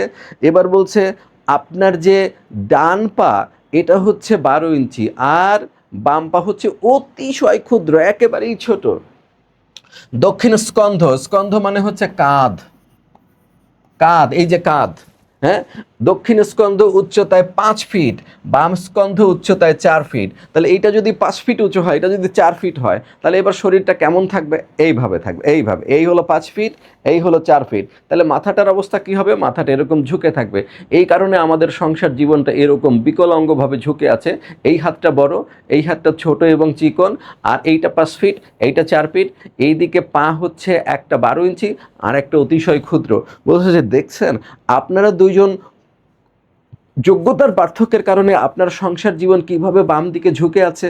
তো যেটা এইভাবে একদিকে অস্বাভাবিকভাবে ঝুঁকে আছে, যেটা ব্যালেন্সড না, সেই সংসার জীবন সামনের দিকে এগোবে কি করে? আগানোর তো সুযোগ নাই। এই জন্য বলছে তবে এই মাথাটা সোজা থাকিতে পারে না। মাথা কি? মস্তক কি? সংসার, সংসার আর সোজা থাকিতে পারে না, বাম দিকে ঝুঁকিয়া পড়িতেছে। কিন্তু আবার দক্ষিণ কর্ণভারে বিপরীত দিকেও একটু ঝুঁকিতেছে। দক্ষিণ কর্ণ হস্তি কর্ণের ন্যায় বৃহৎ, বাম কর্ণ রাশভ কর্ণের ন্যায় দীর্ঘ। হস্তি মানে হাতি, জানোই তো। হস্তি মানে কি? হাতি। হাতির কানের মতো এইটা বড়। আর রাশভ কর্ণ, রাশভ মানে হচ্ছে গাধা, গাধার কানের মতো চিকন। এই কানটা হচ্ছে ছোট, এই কানটা হচ্ছে হাতির কানের মতো বড়। যদি এই অংশটা পুরুষ, তাহলে ছিল কিরকম? এরকম। এবার বলেছে এই কানের ওজনে মাথাটা এরকম হয়ে গিয়েছে। বলছে এবার দেখেছেন যে কতটা বিকৃতি হয়েছে আপনার ছবি। আপনি আয়নার পাশে দাঁড়িয়ে দেখেন আপনার ছবিটা কত বিকৃত দেখা যাচ্ছে। এখন আমাদের সংসার জীবনটাও আসলে বিকৃত, কারণ হচ্ছে পুরুষ এবং নারীর এই অসম যোগ্যতা, অসম সামাজিক অবস্থানের কারণে এই সংসার জীবন আর সৌন্দর্যপূর্ণ নেই। দেখুন, ভালো করিয়া দেখুন আপনার মূর্তিটা কেমন। যদি এই মূর্তিটা অনেকের মনোমত না হয়, তবে দ্বিচক্র শকটের গতি দেখাই। বলছে একটা ছবি তো দেখাইলাম, আমি জানি এই ছবি আপনার ভালো লাগে না। এখন ওই যে আগে এইখানে এই যে শুক্লকেশ বুদ্ধিমনগণ বলেছিলেন যে আমাদের এই জীবন দ্বিচক্র শকটের মতো সংসার জীবন। এখন বলছে সেই দ্বিচক্র শকটের গতি দেখাই। বলছে তবে দ্বিচক্র শকটের গতি দেখাই, যে শকটের এক চক্র বড়, এক চক্র ছোট, সেই শকট অধিক দূরে অগ্রসর হইতে পারে না, কেবল একই স্থানে ঘুরিতে থাকবে। কারণ কি? আমি বলেছিলাম কি এটা ফিক্সড করা। এখানে চাকাটা বড়, এখানে চাকাটা ছোট। যখন একটা ঘুরি দেবে এরকম, তখন এইটা বড় চাকাও একটা ঘুরি দিবে, ছোট চাকাও একটা ঘুরি দিবে। বড় চাকা একটা ঘুরিতে যে দূরত্ব অতিক্রম করবে, ছোট চাকা একটা ঘুরিতে সেই দূরত্ব অতিক্রম করতে পারবে না। তখন কি হবে? এটা এইরকম করে ঘুরে আসবে। সেই কারণে ভারতের পুরুষ সমাজ কেবল গৃহের চারপাশে ঘুরছে, কারণ নারী গৃহ ছেড়ে বেশি দূর অগ্রসর হওয়ার দক্ষতা বা যোগ্যতা রাখেন না। সুতরাং পুরুষ সমাজ যদি নারীকে পিছিয়ে রাখেন এরকম, তাহলে পুরুষও যে বেশি দূর অগ্রসর হতে পারবেন তা নয়। কারণ হচ্ছে এটি মন্ত্রের মাধ্যমে ফিক্সড করা আছে, সেই কারণে নারীকে ছেড়ে পুরুষ বেশি দূর অগ্রসর হতে পারবে না। এই জন্য বলছে, এক চক্র ছোট সে সকট অধিক দূরে অগ্রসর হইতে পারেন না, সে কেবল একই স্থানে গৃহকোণে ঘুরিতে থাকিবে, তাই ভারতবাসী উন্নতির পথে অগ্রসর হইতে পারিতেছে না। উনি কারণটা বললেন যে দেখো, এই যে অসম পৃথিবীর অপর জাতি এত দূরে অগ্রসর হচ্ছে, সেখানে পুরুষ এবং নারীর সমান কন্ট্রিবিউশন রয়েছে। আর এখানে পুরুষতান্ত্রিক মানসিকতার কারণে পুরুষ যেহেতু নারীকে বিভিন্ন ক্ষেত্রে বঞ্চিত করছে, শিক্ষা দীক্ষা সহ সামাজিক সকল অবস্থানে নারী পিছিয়ে আছে। আবার সেই পিছিয়ে পড়া নারীকে নিয়েই যখন আমরা সংসার করতে যাই, তখন সেই নারীকে নিয়ে যাওয়ার জন্য বস্তুতপক্ষে আমরাই পিছিয়ে পড়ি, আমাদের সংসার জীবন একটি অস্বাভাবিক অবস্থার মধ্যে দিয়ে যায়। সমাজের বিধি ব্যবস্থা আমাদিগকে তাদের অবস্থিত এখন বলছে এর কারণটা কি, নারী এতটা পিছিয়ে পড়লো কেন? উনি দায়ী করেছেন সমাজের বিধি ব্যবস্থা। সমাজের বিধি ব্যবস্থাই এই জন্য দায়ী। কি কেন? তাহাদের সুখ দুঃখ এক প্রকার। তাহাদের মানে কার? পুরুষের। পুরুষের সুখ দুঃখ এক প্রকার, আমাদের সুখ দুঃখ অন্য প্রকার। এ স্থলে বাবু রবীন্দ্রনাথ ঠাকুরের নবদম্পতির প্রেমালাপ কবিতার 2-4 ছত্র উদ্ধৃত করিতে চাই। এটা আমি দেখছি অনেকবার আসছে, জ্ঞানমূলক প্রশ্নে এসেছে যে অর্ধাঙ্গী প্রবন্ধে রবীন্দ্রনাথ ঠাকুরের কোন কবিতার উল্লেখ আছে, তখন আমরা বলবো নবদম্পতির প্রেমালাপ। আবার এটাও বলেছে যে অর্ধাঙ্গী প্রবন্ধে রবীন্দ্রনাথ ঠাকুরের নবদম্পতির প্রেমালাপ কবিতা উল্লেখের মধ্য দিয়ে কোন অবস্থা প্রকাশ করা হয়েছে, তাহলে কি সমাজের বিধি ব্যবস্থা।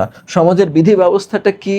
সমাজের বিধি ব্যবস্থা হচ্ছে অসম বিবাহ ব্যবস্থা, যেখানে পুত্র থাকতে ম্যাচিউর এবং কন্যা থাকতো 8 বছর বয়সী। তো সেরকম একজন গৌরীদান প্রথার অধীনে একজন কন্যাকে নিয়ে হিন্দু মুসলমান উভয় সমাজে কন্যার বাল্য বিবাহ দেওয়া হতো। তো সেরকম একজন বালিকাকে নিয়ে ঘর করতে গেলে পুরুষ সমাজ যা চায়, পুরুষ সমাজের যা মানসিকতা, সেই অনুযায়ী বালিকা কি পারিবারিক কর্মকাণ্ডে অংশগ্রহণ করতে পারবে? কখনোই পারবে না। সেইটা কবিগুরু রবীন্দ্রনাথ ঠাকুর একটা কবিতার মধ্যে দেখিয়েছেন যে ধরো বিবাহ হয়েছে, আজকে বর এবং কনের প্রথম সাক্ষাৎ। সেই সাক্ষাতে বর জিজ্ঞেস করেছে, বর কেন সখী কোণে কাঁদিছ বসিয়া? বরের প্রশ্ন, সখী তুমি কোণে বসে কাঁদছো কেন? তো কান্নাটা তো স্বাভাবিক, আজকে যেহেতু প্রথম, সে পরিবার পরিজন সবাইকে ফেলে এসেছে, তাই না? বাবা মা যারা এতদিন ধরে তাকে লালন পালন করেছে তাদেরকে ফেলে এসেছে, ছোট ভাই বোনদের ফেলে এসেছে, কিন্তু এই বিষয়ে তার কোনো চেতনাই নাই। সে যে সারা জীবনের জন্য তার পারিবারিক একটা পরিবেশ থেকে বিচ্ছিন্ন হয়েছে, নতুন একটা পরিবেশে খাপ খাওয়াতে হবে তাকে, এই বিষয়ে তার কোনো চিন্তাই নাই। তার চিন্তা কি নিয়ে? সে বলছে কনে পুষি মেনিটিরে ফেলিয়ে এসেছি ঘরে, অর্থাৎ মেনি তার ছোট বিড়াল, সেই বিড়ালকে ফেলে এসেছে। তার প্রথম খারাপ লেগেছে সেই বিড়ালের জন্য। অর্থাৎ স্বামী বিষয়ক সচেতনতা তার তৈরি হয় নাই।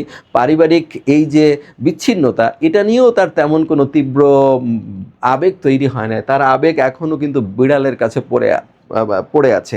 সেরকম একজন কনে যদি গৃহবধূ হয়ে আসে, তাহলে সে স্বামীর সুখ দুঃখে কতটা অংশগ্রহণ করতে পারবে? সুতরাং এভাবেই নারী ক্রমান্বয়ে পিছিয়ে পড়েছে, সামাজিক বিধি ব্যবস্থা তাকে ফিরিয়ে দিয়েছে। তো আজকে প্রথম রাত গেল, তারপর কি হয়েছে? তারপর বর আরেকটা প্রশ্ন করেছে। বর কি করিছ বনে কুঞ্জ ভবনে? অর্থাৎ বনে, ওই কুঞ্জ ভবনে, ফুল বনে বনে তুমি কি করছো?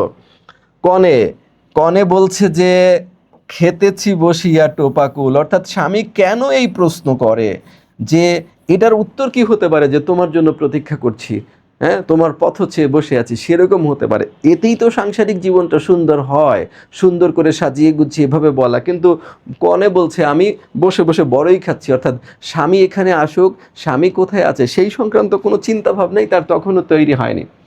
এবার বর একটা গুরুতর প্রশ্ন করেছে। বর, জগৎ ছানিয়া কি দেব আনিয়া জীবন করি ক্ষয়? যে এই সমস্ত জগৎ তন্ন তন্ন করে অনুসন্ধান করে আমার জীবন ছারখার করে দিয়ে তোমার খুশির জন্য আমি কি করব, কি করতে পারি? তাহলে এর সুন্দর উত্তর কি হতে পারে বলো তো? একটা সুখী সাংসারিক জীবনের জন্য যে কিছু চাই না, তুমি শুধু পাশে থেকো, এই তো হবে উত্তর। কিন্তু কনে উত্তর দিয়েছে আরো কি, আরো কুল পারো গোটা ছয়, যে তোমার জীবন শেষ করে দিয়ে দরকার হলে সমস্ত পৃথিবী তন্ন তন্ন করে খোঁজো, তারপরও আমি বড়ই খাচ্ছি, তুমি পারলে আরও 6টা বড়ই পারো, আরও গোটা 6 বড়ই পারো। এরপর বর একটা খুবই গুরুতর প্রশ্ন করেছে, বলেছে বর বিরহের বেলা কেমনে কাটিবে, যে আমি যখন থাকবো না তখন তোমার কিভাবে কাটবে। তো এটার উত্তর কি হতে পারে, যে তুমি না থাকলে এই পৃথিবীতে আমিও থাকবো না, এটাই তো।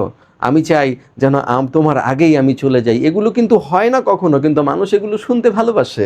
কিন্তু সে বলেছে কি, যে তুমি না থাকলে অসুবিধা নাই, আমি কি করব, কনয় দেব পুতুলের বিয়ে। তার মানে এই যে সামাজিক চরমভাবে অসঙ্গতি, মনোজাগতিক যে দূরত্ব, এটা কেন তৈরি হয়? সামাজিক বিধি ব্যবস্থার কারণে তৈরি হয়। আর এই সামাজিক বিধি ব্যবস্থা, পিতৃতান্ত্রিক পরিবেশ, এগুলোই প্রস্তুত। আর যুগ সঞ্চিত যে কুসংস্কার, এগুলোর কারণেই নারী কি হয়েছে, ক্রমান্বয়ে পিছিয়ে পড়েছে। সুতরাং দেখা যায় কন্যাকে এরূপ শিক্ষা দেওয়া হয় না যাহাতে সে স্বামীর ছায়াতুল্য যোগ্য সহচরী হইতে পারে, যে এরূপ শিক্ষা পাওয়ার কোনো সুযোগই তার নাই। সে যে স্বামী ছায়ার মতো তার সাথে সাথে ঘুরবে, সহচরী মানে কি, একসাথে চলবে, একসাথে চলে বেড়ানোর সাথী যে হবে, কন্যাকে এরূপ শিক্ষা দেওয়ার কোনো পরিবেশই নাই। প্রভুদের বিদ্যার গতির সীমা নাই। বলছে যে ছেলে যারা রয়েছে, হাজব্যান্ড যারা রয়েছে, তাদের তো বিদ্যার কোনো গতিসীমা নাই। স্ত্রীদের বিদ্যার দৌড় সচরাচর বোধোদয় পর্যন্ত। বোধোদয় মানে কি, শিশু পাঠ্য বই, শিশু পাঠ্য বই। কে লিখেছেন? ঈশ্বর চন্দ্র বিদ্যাসাগর। এই ঈশ্বরচন্দ্র বিদ্যাসাগরের যে শিশু পাঠ্য বই, এটাই হচ্ছে নারীদের বিদ্যার দৌড়। এর থেকে বেশি কেউ নারীদের শিক্ষা দেওয়ার কথা ভাবে না, প্রয়োজনও মনে করে না। কারণ নারীদের কাজ হচ্ছে ঘরের মধ্যে রান্না বান্না করা, সে আর বেশি বই পড়ে কি করবে? কিন্তু ওদিকে দেখা যায় যে তার স্বামী, সে জ্যোতির্বিদ্যা সম্পর্কিত জ্ঞান, গ্রহ নক্ষত্রমালা সম্পর্কিত জ্ঞান রাখে। তো সেই জ্ঞানটা সে কার সাথে আলাপ আলোচনা করবে, যদি স্ত্রীর জ্ঞান হয় বোধোদয় পর্যন্ত? সেটাই বলছে যে এর ফলে কি তৈরি হয়েছে, এর ফলে একটা ভারসাম্যহীন সমাজ ব্যবস্থা তৈরি হয়েছে। স্বামী যখন, দেখো খুবই গুরুত্বপূর্ণ, এইসব এক্সাম্পল কিন্তু পরীক্ষার খাতায় লিখতে হবে। তোমরা এগুলো লিখতে পারো না, এটাই হচ্ছে সমস্যা। কোথা থেকে যে লেখো, এই যে নারীকে শিক্ষা দিতে হবে, নারীর অধিকার দিতে হবে, এই জাতীয় কমন কথাবার্তা, আমি তো মাঝে মাঝে খুবই বিরক্ত হই। নজরুল সম্পর্কে আসলেই কোথা থেকে যেন কোন ছোটবেলা শিখেছ যে অন্যায় অত্যাচার অবিচার, দেখা যায় কবিতার সাথে তার কোনো মিলই নেই, ওই একই কথা। মানে এতটা পড়াশোনার থেকে শিক্ষার্থীরা এখন বিমুখ। মানে এই যে তুমি অনলাইনে যে কয়জন এখন ক্লাস দেখছো, এরা দেখার আগেই দেখে যে ভিডিওটা কয় মিনিটের। তাদের ধারণা অর্ধাঙ্গী প্রবন্ধটা যদি কেউ তাকে 5 মিনিটে বুঝিয়ে দিতে পারতো অনলাইনে, তাহলে সে খুশি হইতো। 5 মিনিটে তার মাথার মধ্যে সেট করে দিত, তারপর সে রাশ্মিকা মান্দানার নাচ দেখতে শুরু করে দিত। ব্যাপারটা এরকম। এইসব কথা কি অল্পে শেষ হয়? অল্পে তো কখনো শেষ হয় না। লাইনকে লাইন পড়তে হলে, প্রত্যেকটা শব্দের অর্থ বুঝতে হলে, এবার বুঝেই তো শেষ না। এটার সৃজনশীলে কিভাবে আসবে এবং আমরা এটা কিভাবে ব্যবহার করব, পরীক্ষার খাতায় কিভাবে লিখব, সেটা বলতে গেলেও তো সময় লাগবে। কিন্তু সময় কেউ দিতেই চাচ্ছে না, সময় মোটেই ব্যয় করতে যাচ্ছে না, পড়ার টেবিলে তো বসতেই চাচ্ছে না। শুধু যেন কেমন একটা উতলা উতলা উটান উটান ভাব সবাইকে পেয়ে বসেছে।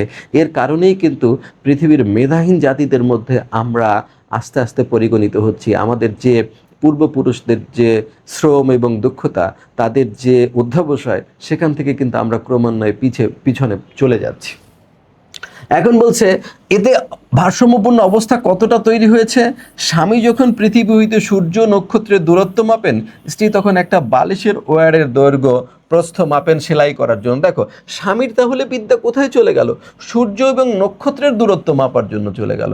আর স্ত্রী তখন তার জ্ঞান কোথায় পড়ে আছে? বালিশের ওয়্যারে, অর্থাৎ গৃহের অভ্যন্তরে পড়ে আছে। তাহলে এটা কেমন ধরনের একটা ভারসাম্যহীনতা তৈরি করেছে, সেটাই বলেছে। স্বামী যখন কল্পনার সাহায্যে, স্বামীর কল্পনা কোথায় তখন? সুদূর আকাশের নক্ষত্রমালা বেষ্টিত সৌরজগতে বিচরণ করে, সূর্যমণ্ডলের ঘনফল তুলাদণ্ডে ওজন করেন, ধূমকেতুর গতি নির্ণয় করেন। স্ত্রী তখন রন্ধনশালায় বিচরণ করেন, চাউল ডাল ওজন করেন এবং রাঁধুনির গতি নির্ণয় করেন। এসব কথা দেখতেই পায় না। এর 2, 4, 5, 7টা লাইন লিখলেই তো তোমার উত্তর আলাদা মর্যাদা পাবে। যে স্বামী যখন কল্পনার সাহায্যে সুদূর নক্ষত্রমালা পরিবেষ্টিত সৌরজগতে ভ্রমণ করেন, সে সূর্যের সূর্যমণ্ডলের যে ওজন সেটা তুলাদণ্ডে ওজন করেন, স্ত্রী তখন চাল ডালের গতি নির্ণয় করেন, এগুলো দেখতেই পায় না। এই যেমন পুরুষ বঞ্চিত করেছে, নারী বঞ্চনার শিকার, ওই সমস্ত এই জাতীয় কয়েকটা সহজ সহজ কথা যা ছোটবেলা কোনো মান্ধাতার আমলে শিখেছিলা, এগুলোই শুধু পরীক্ষার খাতায় দেখা যায়। বলে, জ্যোতির্বেত্তা মহাশয়, আপনার পাশে আপনার সহধর্মিনী কই? বোধ হয় গৃহিণী আপনার সঙ্গে সূর্যমণ্ডলে যান, ততে পৌঁছিবার পূর্বেই পথিমধ্যে উত্তাপে ভস্মীভূত হয়ে যাইবেন, সেখানে গৃহিণী না যাওয়াই বলে। এখানে তিনি একটু ব্যঙ্গ করে বলেছেন যে আচ্ছা, আপনি যে সৌরজগৎ নিয়ে কল্পনা করেন, সৌরমণ্ডলের ঘনফল তুলাদণ্ডে ওজন করেন, আবার আপনি যে সূর্যর থেকে অন্যান্য গ্রহ নক্ষত্রের দূরত্ব মাপেন, সেখানে তো আপনাকে হেল্প করার জন্য আপনার স্ত্রী সাহায্য করতে পারতো। তবে কি আপনি সেখানে আর আপনার স্ত্রীকে ফেলে রেখেছেন রান্নাঘরে বালিশের ওয়্যার সেলাই করার জন্য, চাল ডাল ওজন করার জন্য? তাহলে কি আপনি মনে করছেন যে নারী যদি এই সৌরজগতে যদি কল্পনার সাহায্যেও প্রবেশ করে, তাহলেও সে কি হতে পারে? সে গলে যেতে পারে উত্তাপে। তাহলে আপনি ভালোই করেছেন। উনি কটাক্ষ করে বলেছেন যে তাহলে আপনি ভালোই করেছেন। অর্থাৎ সমাজের এই বিধি ব্যবস্থা ওনার পছন্দ হয়নি। যেখানে দুজন সারা জীবন একসাথে থাকবে, সেখানে একজনের চিন্তাভাবনা কতটা উন্নত আর একজনের চিন্তাভাবনা কতটা অবনত, এই পার্থক্যটি উনি দেখিয়ে দিতে চান। অনেকে বলেন যে এটার কারণটা কি, আবার অনেককে বলতেও শুনেছেন, অনেকে বলেন স্ত্রীলোকের উচ্চ শিক্ষার প্রয়োজন নাই। কেন নাই? মেয়েরা চর্বচস্য রাঁধিতে পারে, বিবিধ প্রকার সেলাই করিতে পারে, 2-4খানা উপন্যাস পাঠ করিতে পারে, এই যথেষ্ট। চর্বচস্য মানে কি? চর্ব মানে হচ্ছে যা চিবিয়ে খাওয়া যায়, চিবিয়ে খাওয়া, চিবিয়ে খাওয়ার খাদ্য, এটার নাম চর্ব। আর চস্য মানে কি? চুষে, চুষে খাওয়ার খাদ্য, এইগুলো রাঁধতে পারে। অর্থাৎ এই যে আচার অথবা ভাত ডাল তরি তরকারি এগুলো রান্না করতে পারে, এনাফ। আর কি করতে পারে? তারা যদি একটু টুপি সেলাই করতে পারে, 2-4খানা একটু অল্পাত্র সেলাই করতে পারে, আর 2-4খানা উপন্যাস পাঠ করতে পারে, এনাফ। এর বেশি আবশ্যক নাই। কিন্তু ডাক্তার বলছে, ডাক্তার বলেছে কি যে পুরুষ, আপনি তো অনেক দূরে যেতে চান, কিন্তু আপনি অনেক দূরে যেতে পারবেন না। কেন পারবেন না? কারণ আপনি যার গর্ভে জন্মগ্রহণ করেছেন সে মূর্খ। সুতরাং মূর্খতার সাথে আজীবনের সম্পর্ক আপনার ঘুচবে না। আপনি যতই বিদ্বান হওয়ার চেষ্টা করেন, প্রত্যেকটা কাজে কর্মে আপনার মূর্খতা প্রকাশ পাবে। কারণ ডাক্তার বলেন মায়ের গুণাগুণ নিয়েই সন্তান ধরাধামে আসে। সুতরাং যদি পুরুষ জাতি আপনি উন্নত জ্ঞানের অধিকারী হতে চান, তাহলে নারী শিক্ষার প্রতি নজর দেন। সেটাই বলেছে যে ডাক্তার বলেন আবশ্যক আছে। যেহেতু মাতার দোষগুণ লইয়া পুত্রগণ ধরাধামে অবতীর্ণ হয়, এই জন্য দেখা যায় আমাদের দেশে অনেক বালক শিক্ষকের বেত্রতারণায় কণ্ঠস্থ বিদ্যা জোরে FA BA পাশ করে বটে, কিন্তু বালকের মনটা তাহার মাথার সহিত রান্নাঘরেই ঘুরতে থাকে। যে আমরা তো অনেককে দেখলাম শিক্ষক পিটায় পিটায় তার MA পাশ করাইছে, অথবা FA ফার্স্টার্স অথবা BA পাশ করিয়েছে, কিন্তু জ্ঞানের পরীক্ষা যদি আমরা তাদেরকে নেই, তাহলে দেখা যাবে মাথায় বুদ্ধি বিদ্যা বলতে তেমন কিছু নেই। কেন? তিনি একজন মূর্খ মাতার গর্ভে জন্মগ্রহণ করেছেন। উনি মা যেমন রান্নাঘরে থেকেছেন, বাচ্চা এত বইপত্র পড়ার পরেও তার এই বুদ্ধি রান্নাঘরের গণ্ডির মধ্যে সীমাবদ্ধ আছে। এর থেকে বেশি বুদ্ধি সে আয়ত্ত করতে পারে নাই, জ্ঞান আয়ত্ত করতে পারেন নাই। তাহাদের বিদ্যার পরীক্ষায় এ সত্য উপলব্ধি হইতে পারে। আমার জনৈক বন্ধু তার ছাত্রকে উত্তর দক্ষিণ প্রভৃতি দিক নির্ণয়ের কথা শিখাইতেছিলেন। শেষে প্রশ্ন করিলেন, যদি তোমার দক্ষিণ হস্ত পশ্চিমে এবং বাম হস্ত পূর্বে থাকে, তবে তোমার মুখ কোন দিকে থাকবে? যে মুখস্থ করাচ্ছে, এইটা পশ্চিম, এইটা দক্ষিণ, এইটা উত্তর, এইটা পূর্ব, এভাবে বলার পর বলছে যে যদি তোমার ডান হাত পশ্চিমে থাকে এইভাবে, আর বাম হাত যদি পূর্বে থাকে, তাহলে তোমার মুখটা কোন দিকে থাকবে? কোন দিকে থাকবে? দক্ষিণ দিকে থাকবে। কিন্তু উত্তর পাইলেন আমার পশ্চাৎ দিকে। ছেলে বলছে যে আমার পিছনের দিকে থাকবে। তো মুখ পিছনের দিকে কিভাবে থাকবে? বলছে যদি তোমার ডান হাত পশ্চিমে, বাম হাত পূর্বে থাকে, তাহলে মুখ কোন দিকে থাকে? বলছে আমার পিছন দিকে। তো এই হলো তার জ্ঞান। মুখস্থ করিয়ে কোনো লাভ নেই, কারণ তার মাথায় এটা ধারণ করার ক্ষমতা নেই। কেননা তিনি একজন এমন মায়ের গর্ভে জন্মগ্রহণ করেছেন যিনি সারা জীবন রন্ধন শিল্পেই শুধু এক্সপার্ট ছিলেন। এই জ্ঞানের কর্মকাণ্ড তার কখনো শেখা হয় নাই। সেই কারণে বাচ্চাও অনেক জ্ঞানী হবে, এগুলো মুখস্থ করে সে বলতে পারবে নিজের বুদ্ধি খাটিয়ে, এরকম আশা করাটা ভুল। যারা কন্যার ব্যায়াম যারা কন্যার ব্যায়াম করা অনাবশ্যক মনে করেন তারা দৌহিত্রকে হৃষ্টপুষ্ট পালোয়ান দেখিতে চান কিনা? বলছে এমন অনেক কন্যার পিতা আছে, সে কন্যাকে শারীরিক কসরত করায় না, শারীরিক ফিজিক্যাল এক্সারসাইজ করায় না, কিন্তু ধারণা করে বিবাহের পরে আমার এই কন্যার গর্ভে এমন পুত্র সন্তান হবে যে হবে হৃষ্টপুষ্ট এবং পালোয়ান। বলছে এরকম তো চান। বলছে চাওয়াটা আপনার কতটা অদ্ভুত হয়েছে সেটা কি বুঝতে পারছেন? কন্যাকে রেখেছেন দুর্বল করে, কন্যাকে কোনো ব্যায়াম করানো প্রয়োজন মনে করেন নাই, কন্যাকে রেখেছেন মূর্খ করে, অথচ আপনি চাচ্ছেন তার গর্ভে হৃষ্টপুষ্ট পালোয়ান হবে। ব্যাপারটা কেমন? তাদের দৌহিত্র ঘুষিটা খাইয়া থাপ্পড়টা মারিতে পারে এরূপ ইচ্ছা পোষণ করেন কিনা? যদি সেরূপ ইচ্ছা করেন তবে তাহারা সুকুমারী গোলাপ লতিকায় কাঁঠাল ফলাইতে চান। যে কাঁঠাল একটা কত বড় ফল দেখেছেন? আপনি যদি চান কাঁঠাল ফলাইতে তাহলে শক্তপোক্ত কাঁঠাল গাছে কাঁঠাল ধরাতে হবে, কিন্তু আপনি যদি গাছ রোপণ করেন গোলাপের আর ধারণা করেন সেখান থেকে কাঁঠাল হবে, সেটা কখনোই সম্ভব হতে পারে না। অতএব আপনি কন্যা সন্তান এমনভাবে পরিপালন করেছেন, সেই কন্যা সন্তান হচ্ছে গোলাপ গাছের মতো কোমল, অথচ তার গর্ভের সন্তানকে যদি আপনি কাঁঠালের মতো হৃষ্টপুষ্ট পালোয়ানের মতো দেখতে চান, সেটা কখনো সম্ভব হতে পারে না। বরং আপনার কন্যার গর্ভে কেমন সন্তান হবে? বলছে যদি তাহারা ইচ্ছা করেন দৌহিত্র বলিষ্ঠ হয়, বরং পয়জার পেটা হইয়া নতমস্তকে উচ্চস্বরে বলে মাত মারো চোট লাগতা হয়, এবং পয়জার লাভ শেষ হইলে দূরে গিয়া প্রহারকর্তাকে শাসাইয়া বলে কায় মারতা থাহাম নালিশ করে। বলছে আপনার কন্যার গর্ভে হৃষ্টপুষ্ট পালোয়ান কখনোই হবে না। এমন সন্তান হবে যাকে মানুষ জুতা দিয়ে পিটাবে আর সে মাথা নত করে উচ্চস্বরে বলবে মাত মারো চোট লাগতা হয়। এবং যখন সে এই জুতার বাড়ি খাওয়া যখন ছুটে পালাতে পালাতে সে বলবে কায় মারতা থা হাম নালিশ করেগা, তুমি কেন মেরেছিলে, আমি নালিশ করব। নিজে প্রতিবাদ না করে, নিজে জবাব না দিয়ে যদি এরকম নালিশ করা সন্তান আপনার কন্যার গর্ভে আপনি চান, তাহলে আপনি যেভাবে কন্যা মানুষ করছেন সেটাই ঠিক আছে, ব্যায়াম টাম করার কোনো দরকার নেই। কিন্তু আপনি যদি হৃষ্টপুষ্ট পালোয়ান দেখতে চান, তাহলে কন্যাকেও যথার্থ দক্ষ এবং যোগ্য করে গড়ে তুলতে হবে। আমাদের উপমহাদেশের সমস্যা হচ্ছে সেটা, নারীকে শিক্ষা দিব না, তাকে শিক্ষা থেকে পিছিয়ে রাখবো, তাকে পশ্চাৎপদ রাখবো, কুসংস্কার যে বেড়া জলে আবদ্ধ করে রাখবো, অথচ প্রত্যাশা করব তার গর্ভ থেকে উন্নত পুরুষ সমাজ বেরিয়ে আসবে। এটা কখনোই সম্ভব হবে না। তাহলে আমি তাহাদিগকে আমার বক্তব্য বোঝাইতে অক্ষম। খ্রিস্টিয়ান সমাজে যদি স্ত্রী শিক্ষার যথেষ্ট সুবিধা আছে, তবে রমণী আপন সত্য 16 আনা ভোগ করিতে পারে না। বলছে এখন এটা তো আমাদের দেশের কথা বললাম, খ্রিস্টান সমাজে যদিও আছে, তারা কিন্তু শিক্ষার যথেষ্ট সুবিধা আছে, নারীরা যথেষ্ট সুবিধা, কিন্তু শুধু নারী শিক্ষা হলে তো হবে না, সমাজটাও সেইভাবে হইতে হবে। কিন্তু ওই সমাজেও দেখা যায় না, যে পৃথিবীর উন্নত ওই খ্রিস্টিয়ান সমাজেও দেখা যায় না যে নারীরা যথেষ্ট সুযোগ সুবিধা পাচ্ছেন। কেন পাচ্ছেন না? বলছে সমাজ এখনও ওরকম করে প্রস্তুত হয়নি, তাদের মন দাসত্ব হইতে মুক্তি পায় না। স্বামী স্ত্রী কতক পরিমাণে জীবনের পথে পাশাপাশি চলিয়া থাকেন বটে, কিন্তু প্রত্যেকে উত্তমার্ধ বা অংশের জীবনে মিলাইয়া তন্ময় হয়ে যায় না। স্বামী যখন ঋণজালে জড়িত হইয়া ভাবিয়া মরমে মরিতেছেন, স্ত্রী তখন একটা নতুন টুপির কথা চিন্তা করেছেন। বলছে এই পার্থক্য শুধু এই আমাদের উপমহাদেশে বেশি, কিন্তু উন্নত সমাজে একেবারে নেই তা না। সমাজের বিধি ব্যবস্থায় এরকম, সমাজ এরকমই দায়িত্ব দিয়ে আসছে যে ঘরের রন্ধন শিল্পে নারীর অধিকার থাকবে, বাইরের অর্থনৈতিক কর্মকাণ্ডে পুরুষের অধিকার থাকবে। কিন্তু ধনতান্ত্রিক সমাজ ব্যবস্থায় শুধু টাকাই বোঝে, টাকা যার হাতে ক্ষমতা তার, সুতরাং অর্থনৈতিক কর্মকাণ্ডের সঙ্গে যে যুক্ত থাকে ক্ষমতা তার হাতেই থাকে।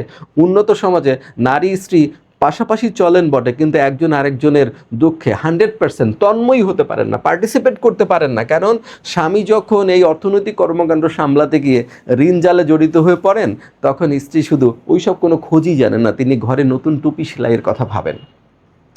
কারণ তাহাকে কেবল মূর্তিমতী কবিতা হইতে শিক্ষা দেওয়া হইয়াছে, তাই তিনি মনোরমা কবিতা সাজিয়া থাকিতে চান। দেখবেন আমাদের অঞ্চলে এই নারী কান ফুটা করে একটা কিছু ঝোলাইছে, গলায় একটা লাগাইছে, পায়ে বেড়ির মতো স্বর্ণাঙ্কার লাগাইছে, হাতে লাগাইছে।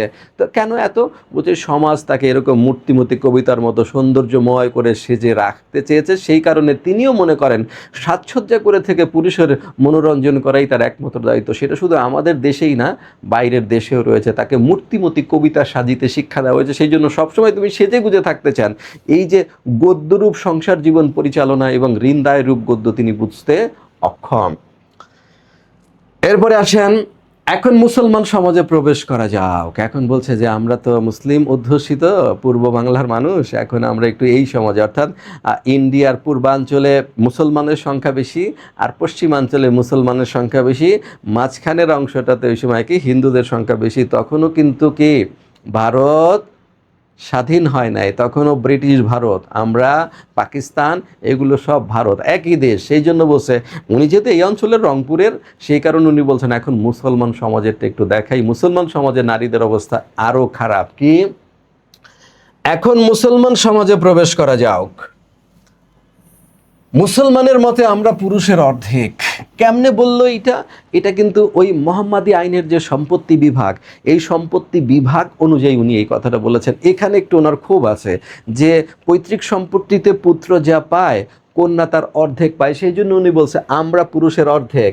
দুইজন নারী একজন নরের সমতুল্য, অথবা দুইটি ভ্রাতা একটি ভগিনী হইলে আমরা আড়াইজন হই। উনি প্রথমেই মোহাম্মদী আইনটাকে চ্যালেঞ্জ করেছেন। এরপর উনি বলেছেন যদি মেনেও নেই, এটা যদি মেনেও নেই, আপনারা যদি বলেন আহা অনেক ভালোই তো পাইছেন, আইয়ামে জাহেলিয়াতের যুগে তো কিছুই ছিল না, কন্যা সন্তানকে জীবন্ত কবর দেওয়া হইতো, সেখান থেকে মোহাম্মদ সাল্লাল্লাহু সাল্লাম কন্যাদের অধিকার প্রতিষ্ঠা করেছেন, তাদেরকে ভালোবাসতে বলেছেন অবশ্যই, আর তাদেরকে সম্পত্তিতে অধিকার দিয়েছেন। ওই পরিপ্রেক্ষিতে যদি আপনি মেনে নিতে বলেন, তাহলে আমি যদি মেনেও নেই তাও কি দেখতে পাবো? আপনারা মোহাম্মদী আইনে দেখিতে পাইবেন বিধান আছে পৈতৃক সম্পত্তিতে কন্যা পুত্রের অর্ধেক ভাগ পাইবে। এই নিয়মটি কিন্তু শুধু পুস্তকই আছে। যদি মেনে নেই, যে মেনে নিলাম, এই ডিসক্রিমিনেশনটা আমি ধর্তির মধ্যে আনলাম না, তারপরও সম্পত্তি ভাগ করার ক্ষেত্রে আমি দেখব যে সেটা ঠিকভাবে ভাগ হয় না। কেন? বলছে এই নিয়মটি কিন্তু শুধু পুস্তকেই সীমাবদ্ধ। যদি আপনারা একটু পরিশ্রম স্বীকার করিয়া কোনো ধনবান মুসলমানের সম্পত্তি বিভাগ করা দেখেন, কিংবা জমিদারি পরিদর্শন করিতে যান, তবে দেখিবেন কার্যত কন্যার ভাগে শূন্য কিংবা যৎ সামান্য পড়িয়া আছে। সেটাই বলছে যে প্রথমত আমি বলবো যে আমাদেরকে অর্ধেক দেওয়া হয়েছে, সেটা ঠিক হয় নাই। যদি আমি সেটা মেনেও নেই, কিন্তু মুসলমানের সম্পত্তি বিভাগ করতে দেখলেই সমাজ ব্যবস্থায় আপনি দেখবেন নারী সাধারণত কিছুই পায়নি। তো এই বন্টনের ক্ষেত্রেও পুরুষতান্ত্রিক মানসিকতা এবং অর্থের প্রতি বা সম্পদের প্রতি পুরুষের যে একচ্ছত্র অধিকার, তার প্রভাব রয়েছে। তারা ধর্মীয় বিধানও সঠিকভাবে পালন করেন না, সেই কারণে মুসলমান সমাজে নারীরা ক্রমান্বয়ে পিছিয়ে পড়ছে। এখন আমি অপার্থিব সম্পত্তির, আচ্ছা দেন, বাদ দেন, জমি জমা, এই বাড়ি গাড়ি টাকা পয়সার কথা বাদ দেন, তো পিতা তো তার সন্তানকে ভালোবাসতে পারেন। ভালোবাসা তো আর আপনার সম্পত্তি কমবে না। একজন পিতা তো কন্যাকে পুত্রের সমানই ভালোবাসতে পারেন না? আচ্ছা ধরে নিলাম আপনি মোহাম্মদী আইনটা ভালোবাসার ক্ষেত্রেও মানবেন, তাহলে আপনি অর্ধেক ভালোবাসেন। কিন্তু আমরা প্রকৃতপক্ষে দেখি আপনি কন্যাকে পিতা, আপনি কন্যাকে অর্ধেকও ভালোবাসেন না। অন্তত রোকেয়া সাখাওয়াত হোসেনের সময় উনি তা দেখতে পাননি। কেন? উনি বলছেন এখন অপার্থিব সম্পত্তির কথা বলিব, পিতার স্নেহ যত্ন ইত্যাদি অপার্থিব সম্পত্তি, সেখানেও পক্ষপাতিতার মাত্রা বেশি। ওই যত্ন স্নেহ হিতৈষিতার অর্ধেকই আমরা পাই কই? বলছে আচ্ছা অর্ধেক দেন, আপনি পুরোটাই আপনি দিতে পারেন, আপনি তো পিতা, আমি আপনার সন্তান, আপনি পুরোটাই দিতে পারেন। কিন্তু আমি দেখি আপনি অর্ধেকও দেননি, অর্ধেকই আপনি পাই কই? যদি আপনি দিতেন তাহলে কি হতো?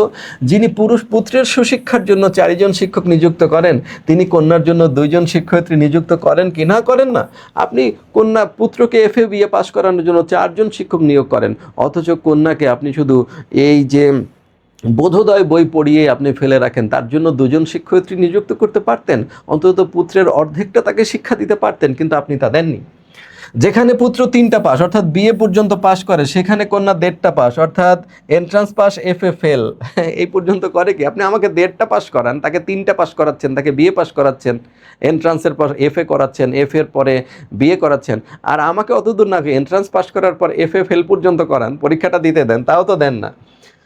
পুত্রদের বিদ্যালয়ের সংখ্যা করা যায় না, বালিকাদের বিদ্যালয়ের সংখ্যা পাওয়াই যায় না। যেখানে তাকাই শুধু ছেলেদের বিদ্যালয়, বালক বিদ্যালয়, কিন্তু বালিকাদের বিদ্যালয়ের সংখ্যা তো একটাও দেখতে পাচ্ছি না। যেখানে ভাতা শামসুল ওলামা, সেখানে ভাগ্যিনী নাজমুল ওলামা হয়েছেন কি? ওলামা মানে জ্ঞানী। যেখানে ভাই জ্ঞানীদের মধ্যে সূর্য হয়েছেন, সেখানে বোন জ্ঞানীদের মধ্যে নক্ষত্র হয়েছেন কি? নজম মানে নক্ষত্র। কেউ বলে জ্ঞানী, নজম মানে চন্দ্র, কিন্তু না, তোমার পাঠ্য বইটা দেখবা তুমি, সেখানে বলা হয়েছে নাজমুল ওলামা মানে হচ্ছে জ্ঞানীদের মধ্যে নক্ষত্র। ভাই যেখানে জ্ঞানীদের মধ্যে সূর্য হয়েছেন, সেখানে বোন কি জ্ঞানীদের মধ্যে নক্ষত্র হয়েছেন? হননি।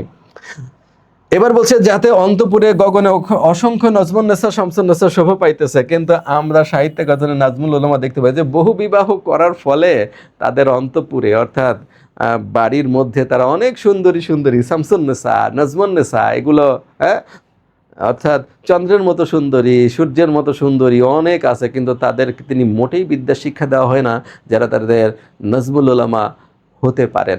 ওই জন্য বলেছেন যে আমরা সাহিত্যাঙ্গনে বা অথবা শিক্ষার জগতে নজমুল উলামা দেখতে চাই। নারীকে শিক্ষায় পশ্চাৎপদ রাখা হয়েছে, পুরুষ ইচ্ছে করে তাদেরকে পিছিয়ে রেখেছেন। আমাদের জন্য এদেশে শিক্ষার বন্দোবস্ত স্বরূপ এইরূপ যে প্রথমে আরবি ও বর্ণমালা, অতঃপর কোরআন শরীফ পাঠ। যে এই দেশে মুসলমান সমাজে আমরা কি শিখতে পারি? প্রথমে আরবি বর্ণমালা অর্থাৎ আমসিপারা পড়ানো হয়, তারপর কোরআন শরীফ পাঠ। কিন্তু শব্দগুলির অর্থ বুঝায় দেওয়া হয় না, কেবল স্মরণ শক্তির সাহায্যে টিয়া পাখির মতো আবৃত্তি করে। বলছে শিক্ষার এমনই খারাপ অবস্থা, পুরুষ এত শিক্ষা অর্জন করে, এত বিদ্যালয় তাদের, আর আমাদের জন্য কি বাংলা হচ্ছে বোধোদয় পর্যন্ত, আর আরবি বর্ণমালা পড়ি, আরবি বর্ণমালার পর আমরা কোরআন শরীফ পাঠ করি, কিন্তু কোরআন শরীফ ওইসব শব্দের অর্থ কখনোই বুঝতে পারিনি। কিন্তু স্মরণ শক্তির সাহায্যে টিয়া পাখির মাধ্যমে আমরা কি করি?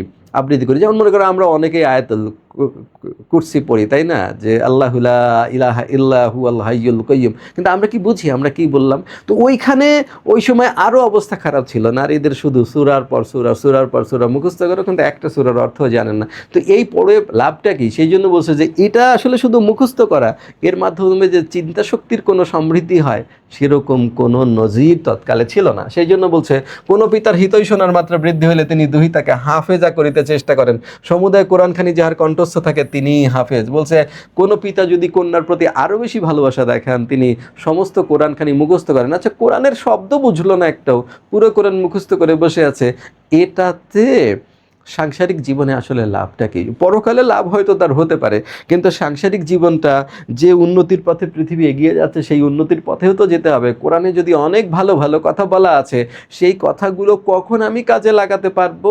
যখন আমি এর অর্থ বুঝবো। কিন্তু অর্থ বুঝলাম না, শুধু টিয়া পাখির মতো মুখস্থ করলাম, তাতে এই বিদ্যা দিয়ে মানব সমাজের কি লাভ আছে? আমি মানব সমাজের কি উপকার করতে পারি? সেই জন্য বলেছে যে লাভ নেই। কোনো কন্যার হিতৈষণার মাত্রা বৃদ্ধি বলে তিনি কন্যাকে হাফেজা করেন, সমগ্র কোরআনখানি তিনি মুখস্থ করেন, কিন্তু তাতে লাভটা কি? ভ্রাতা তখন অনেক আধুনিক শিক্ষায় শিক্ষিত হয়েছে। আমাদের আরবি শিক্ষা এই পর্যন্ত। পারস্য এবং উর্দু শিক্ষিত হইলে প্রথমে করিম ববাকশাহে বরহালেমা এবং একেবারে উর্দু বানাতান নাস পড়ে। এবার হচ্ছে পারস্য এবং উর্দু যদি, অর্থাৎ পার্সিয়ান ল্যাঙ্গুয়েজ এবং উর্দু যদি শিখতে চাও, তাহলে পার্সিয়ান ল্যাঙ্গুয়েজের জন্য আমরা পড়ি করিম বাবাক সাহেব বরহালামা, এবং উর্দুর জন্য বানাতান নাস। এগুলো বলছে এমন ধরনের বই, আমরা তো আগে এই বর্ণমালার সঙ্গে পরিচিত না, তারপর জের জবর পেশ বা আকার ইকার এগুলো কিছুই নাই। সেই কারণে এই বইগুলো এত কঠিন মনে হয় যে এগুলোর গতি, পড়ার গতি হয় খুবই স্লো, এবং এতটা বিরক্ত হই আমরা, মনে হয় যে যারা বাল্যবিবাহের বিরোধিতা করে তারাও চিন্তা করে আল্লাহ যদি বিয়ে হয়ে যেত তাহলে এই পড়ার নির্যাতন থেকে রক্ষা পেতাম। কারণ এগুলো বোঝে না, শুধু পড়ো পড়ো পড়ো পড়ো। এই নির্যাতন থেকে কি হয়? একে আকার একার নাই, তাতে আর কোনো সহজ পাঠ্যপুস্তক পূর্বে পড়া হয় নাই, সুতরাং পাঠের গতি দ্রুতগামী হয় না। অনেকেরই ওইখানি পুস্তক পড়া হইলে পুরো বাল্য জীবন শেষ হয়, কন্যা জীবন শেষ হয়, কন্যা জীবন শেষ হয় মানে তার বিয়ে হয়ে যায়। এখন এই যে বিয়ে হলো, ওই বই পড়া হয় নাই, বাংলা কিছু পারে না, আরবি শুধু টিয়া পাখির মতো স্মরণশক্তির সাহায্যে মুখস্থ করেছে, আর উর্দু পার্সিয়ানের জন্য কি করেছে? করিম বাবাক সাহেব বরহলেমা এবং উর্দু বানাতান নাস পড়েছে, যার কোনো শব্দের সঙ্গে তিনি পরিচিত নন। এর মধ্যে আবার বিয়ে হয়ে গিয়েছে, তারপরও কন্যা খুশি কেন? তিনি পড়ার নির্যাতন থেকে রক্ষা পেয়েছেন, কারণ তিনি কিছুই বুঝে পড়েননি, কিছুই জানেন না। এই পড়া তার কাছে একটি নির্যাতনের মতো মনে হয়েছে। বিবাহ হইলে বালিকা ভাবে যা হোক পড়া হইতে রক্ষা পাওয়া গেল, অর্থাৎ উনি শেষমেশ খুশি হয়েছে, যাক আল্লাহ বাঁচাইছে, এই পড়ার হাত থেকে বেঁচে গেছে। পড়ার যে নির্যাতন, কোনো কোনো বালিকা রন্ধন ও সূচিকর্মে সুনপন হন। বঙ্গদেশেও বালিকাদিকে রীতিমতো বঙ্গভাষা শিক্ষা দেওয়া হয় না, বাংলা শেখাই হয় না।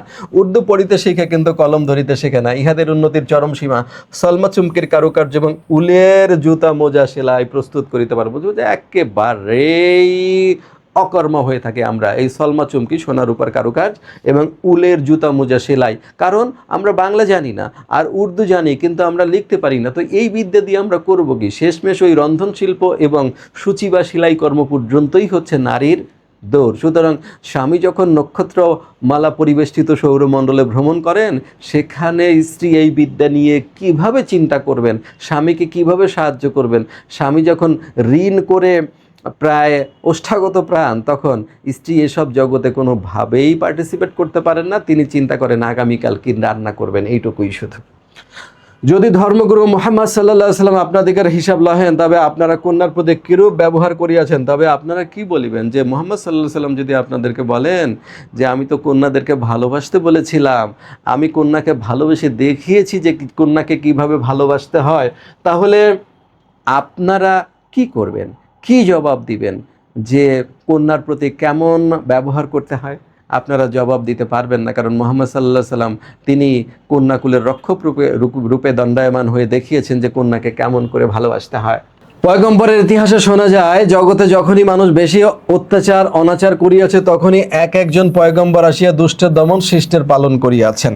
হ্যাঁ, পয়গম্বরের কাজই এটা, যে দুষ্টের দমন করা আর শিষ্টের পালন করা। আরবে স্ত্রী জাতির প্রতি অধিক অত্যাচার হইতেছিল, আরববাসীগণ কন্যা হত্যা করিতেছিলেন।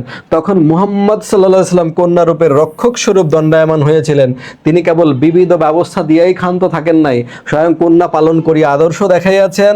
তাহার জীবন ফাতেমাময়, অর্থাৎ তার কন্যা যাকে তিনি খুব ভালোবাসতেন, ফাতেমা রাদিয়াল্লাহু তাআলা আনহু, ফাতেমাময় করিয়া দেখাইয়াছেন। কন্যা কিরূপ আদরণীয়, সে আদর জগতে মুহাম্মদ সাল্লাল্লাহু আলাইহি সাল্লামের প্রশংসা করা হচ্ছে। হ্যাঁ, অর্থাৎ তুমি কিন্তু এতে গলে যাও না, তুমি কিন্তু মনে করো না যে সে পুরুষ মানুষের প্রশংসা করছে। নবী হলেও সে পুরুষ, স্বামী হলেও সে পুরুষ, ঠিক আছে? এবং আর একটা ব্যাপার আমি বলবো, সেটাতে তো তুমি অবাক হয়ে যাবে, যে উগ্র নারীবাদ অথবা ব্যক্তি স্বাতন্ত্র্যবাদী নারীবাদ, মার্ক্সীয় নারীবাদ, প্রকৃতিকেন্দ্রিক নারীবাদে কিন্তু শব্দের বিষয়ে প্রচুর পরিমাণে আপত্তি আছে। তো সেই ক্ষেত্রে আমরা বলি, এরা কখনো কখনো বলেছে যে মুসলমান সমাজে যে নবী এসেছেন, সেখানে নারীকে নবী করা হয়নি কেন? এটার মধ্যেও পুরুষতান্ত্রিক মানসিকতা তারা দেখতে পেয়েছেন। বুঝতে পেরেছ? তার মানে কতদূর পর্যন্ত যেত এই উগ্র নারীবাদী দৃষ্টিভঙ্গি। তারা মনে করত একমাত্র গর্ভধারণ করতে গিয়েই নারী পুরুষের তুলনায় পিছিয়ে পড়ছে, সুতরাং গর্ভধারণ নারীর ইচ্ছাধীন হতে হবে, সেটা সমাজের রীতিনীতি বা ইচ্ছার উপর নির্ভর করবে না। আচ্ছা, ওই সব কথা বাদ দিলাম। তারপর আমরা এখানে দেখলাম যে মুহাম্মদ সাল্লাল্লাহু আলাইহি সাল্লামের একটা কথা বলা হলো, যে তিনি শুধু যখন আরবে কন্যা হত্যা করা হয়েছিল, আইয়ামে জাহেলিয়ার যুগে কন্যা সন্তানকে জীবন্ত কবর দেওয়া হতো, তখন কন্যাকুলের রক্ষক হিসেবে মুহাম্মদ সাল্লাল্লাহু আলাইহি সাল্লাম এসেছেন, কন্যা পালন করেছেন।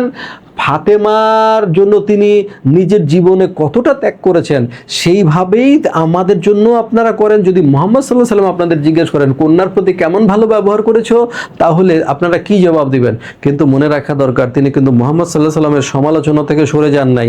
কারণ হচ্ছে তিনি কন্যাকে অর্ধেক ভাগ দিয়েছেন। এখন সেটা চ্যালেঞ্জ করে বলছেন, দেখেন আহা, তিনি নাই বলি আমাদের দুর্দশা, তবে আইসো ভগিনীগণ আমরাও সমস্যারে বলি করিম ববকশে বর হলে, অর্থাৎ আল্লাহ আমাদেরকে রক্ষা করবেন, পুরুষ মানুষ আমাদের রক্ষা করে নেয়। করিম ঈশ্বর অবশ্যই ক্রিয়া করবেন, যেহেতু সাধনায় সিদ্ধি। আমরা করিমের অনুগ্রহ লাভের জন্য যত্ন করিলে, যত্ন মানে চেষ্টা, অবশ্যই তাহা করিব আমরা ঈশ্বর ও মাতার নিকট। এই চ্যালেঞ্জ করা হলো, আমরা ঈশ্বর ও মাতার নিকট ভ্রাতাদের অর্ধেক নহি। তার মানে মুহাম্মদ সাল্লাল্লাহু আলাইহি সাল্লাম প্রবর্তিত এই আইনকে চ্যালেঞ্জ করা হলো যে আল্লাহ তাআলার কাছে আমরা অর্ধেক নই, মায়ের কাছেও আমরা অর্ধেক নই। মুহাম্মদ সাল্লাল্লাহু আলাইহি সাল্লামের কাছে আমরা অর্ধেক হয়েছি, পৈতৃক সম্পত্তিতে তিনি অর্ধেক অধিকার দিয়েছেন।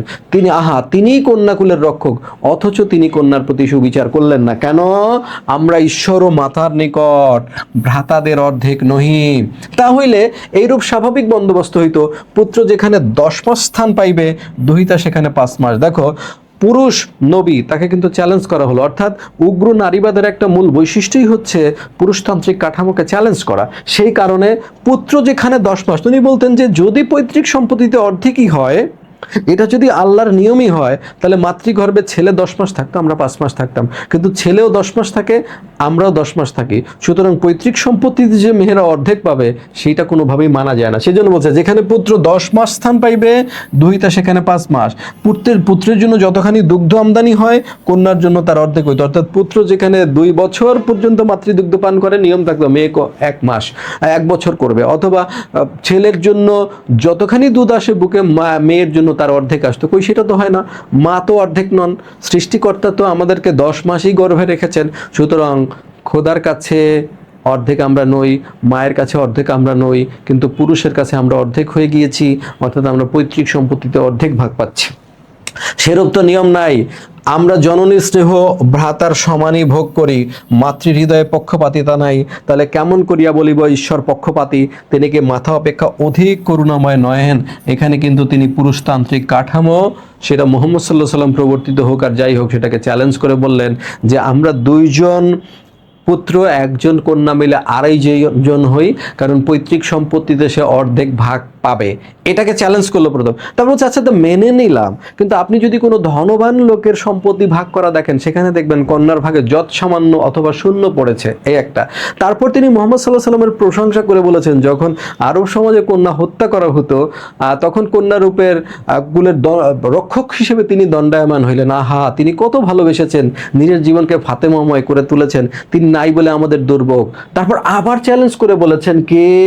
আমরা ঈশ্বর ও মাতার নিকট, আমরা ঈশ্বর ও মাতার নিকট ভ্রাতাদের অর্ধেক নহি, আমরা ঈশ্বর ও মাতার নিকট ভ্রাতাদের অর্ধেক নহি।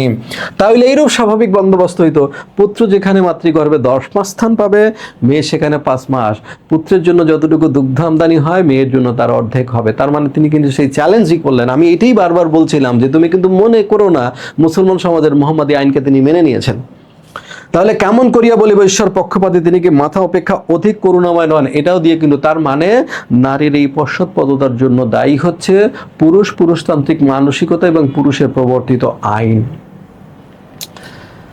আমি এবার রন্ধন ও সূচিকর্ম সম্বন্ধে যাহা বলিয়াছি, তাহাতে কেউ যেন আবার মনে না করেন আমি সূচিকর্ম ও রন্ধন শিল্পের বিরোধী, যে আপনারা কিন্তু আমার ওই স্ত্রী জাতির অবনতি প্রবন্ধে মনে করেছিলেন আমি পর্দা প্রথার বিরোধী।